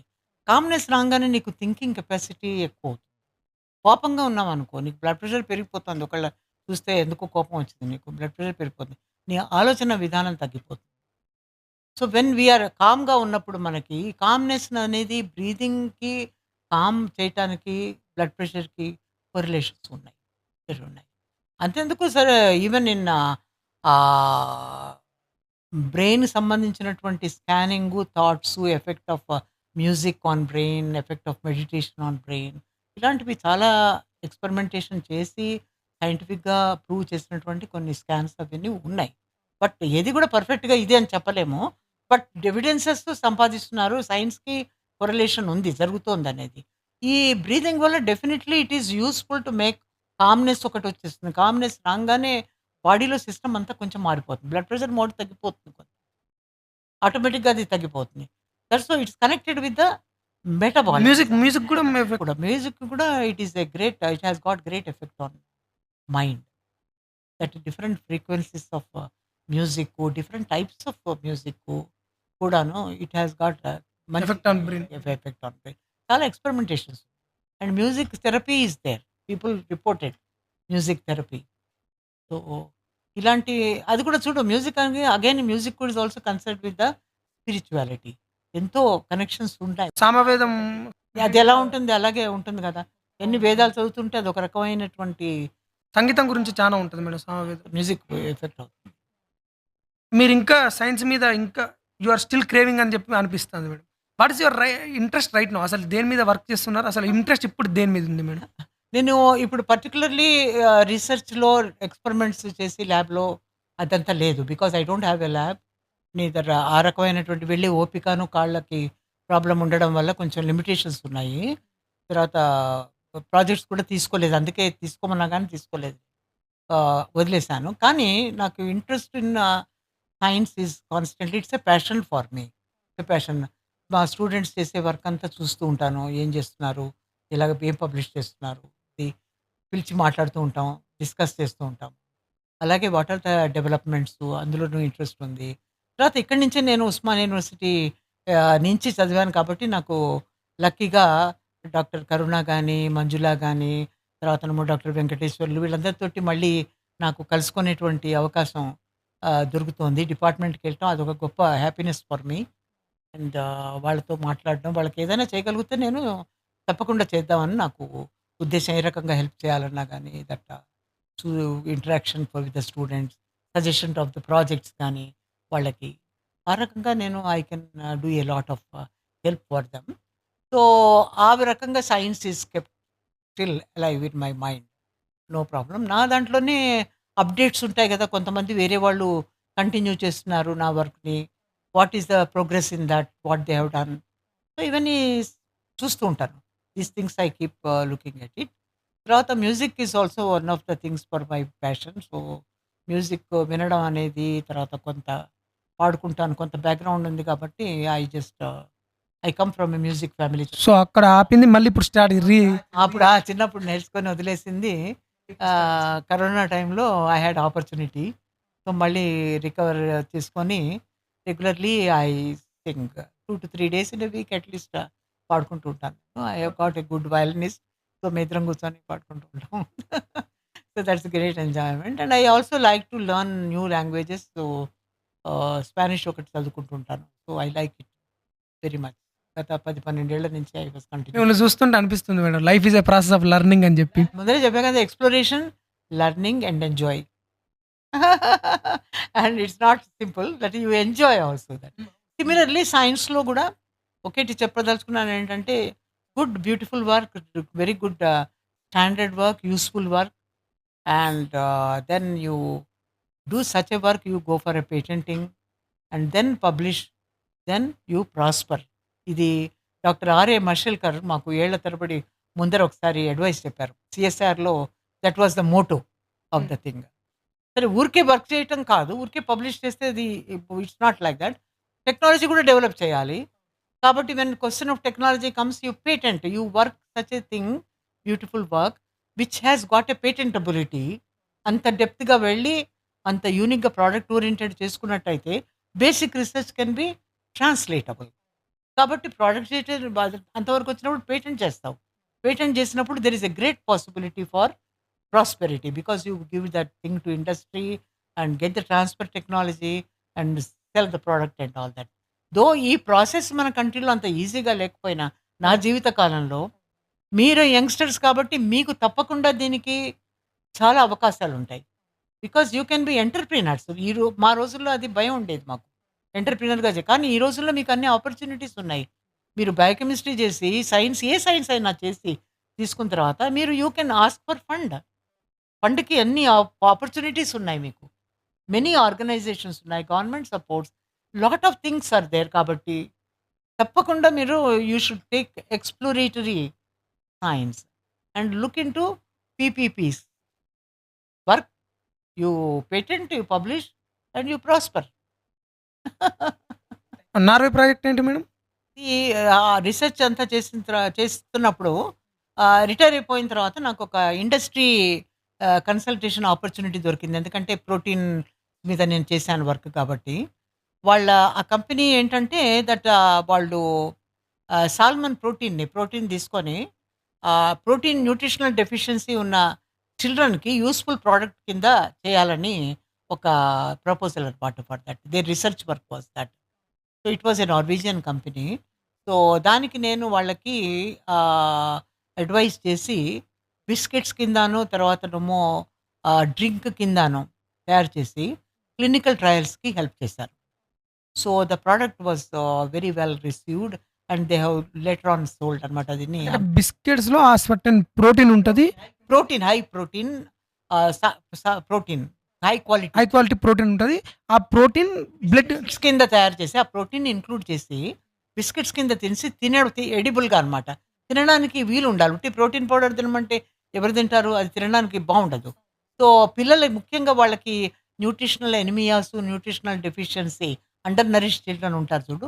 వాళ్ళకి ఇది easy, low cost and high effective health కోసం అని చెప్పి ఈ ప్రొడక్ట్స్ కోసం. So, such a thing they proposed and వాళ్ళొచ్చారు. నేను ప్రోటీన్ మీద వర్క్ చేశా కాబట్టి రిటైర్ అవ్వన్నాను. అది క్లినికల్ ట్రయల్స్ చేసాం. ఇప్పుడు వాళ్ళేం చేశారంటే ఆ ఇండస్ట్రీ వాళ్ళు దీని యొక్క యుటిలిటీ కనుక్కొని దాన్ని ఇండస్ట్రీకి ట్రాన్స్‌ఫర్ చేసేసారు. So, industry must be selling in protein rich products, drinks and other things. So, within short period of time బిస్కెట్స్‌లో ప్రోటీన్ ఉంటది. ఆ ప్రోటీన్ ద్వారా పిల్లలకి బ్లడ్ గ్రేట్ అసల. తర్వాత బయోకెమికల్ పారామీటర్స్ చూడాలి కదా! టాక్సిసిటీ ఉండకూడదు. తర్వాతనేమో తక్కిన పారామీటర్స్ అన్నీ ఏవి ఇంప్రూవ్ అయినాయి, ఏవి ఇంప్రూవ్ కాలేదు, టాక్సిసిటీ ఉందా, స్టడీస్ అంతా దాని యొక్క క్వాలిటీ కంట్రోల్ అన్నీ స్టడీ చేసి తర్వాత క్లినికల్ ట్రయల్స్ చేసి అక్కడ నేను వాళ్ళకి 2 రకాలుగా help. So, they were successful. It was a successful project and they transfer the things వాళ్ళు but it's good experience for me also. అంటే సైన్స్ ఈజ్ ఆ రోజుల్లోనే నేను అలా చేయగలిగితే, ఈ రోజుల్లో మీకున్న అవకాశాలకి మల్టీ డిసిప్లినరీ దానికి ఎంత ఎంటర్‌ప్రెన్యూర్‌షిప్ ఇద్దరు ముగ్గురు కలిసి పెట్టుకోవచ్చు. ఇవన్నీ చేయొచ్చు కదా! సో, అస్తమానం జాబ్స్ కోసమే నిలబడక్కర్లేదు.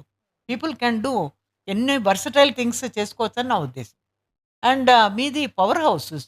Youngsters are like a big power house of power. కాబట్టి యూజ్ చేసి వాళ్ళ ఇంటెలెక్ట్ యూజ్ చేసుకొని ఇవన్నీ చేసుకుంటే లైఫ్ ఈజ్ గ్రేట్‌గా ఉంటుంది. వాళ్ళకే కాదు దేశం చాలా రకాలుగా ముందుకి వెళ్తుంది. అన్ని సబ్జెక్ట్స్‌లోను. It's not biochemistry my only. Every సబ్జెక్ట్స్‌లో కూడా ఇది జరిగేది. Thank you very much madam. It is very great time to share with you madam.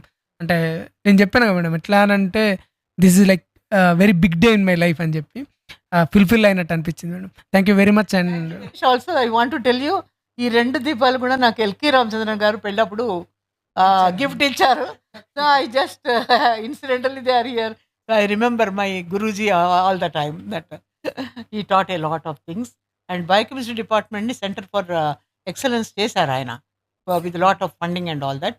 And I am sure the department will always flourish and you people, many students should be there and and thank you very much for నాతో కొంత time గడిపి నా memories అన్నిటిని తీసుకొచ్చావు మళ్ళీ. Okay, thanks a lot. Thank you very much.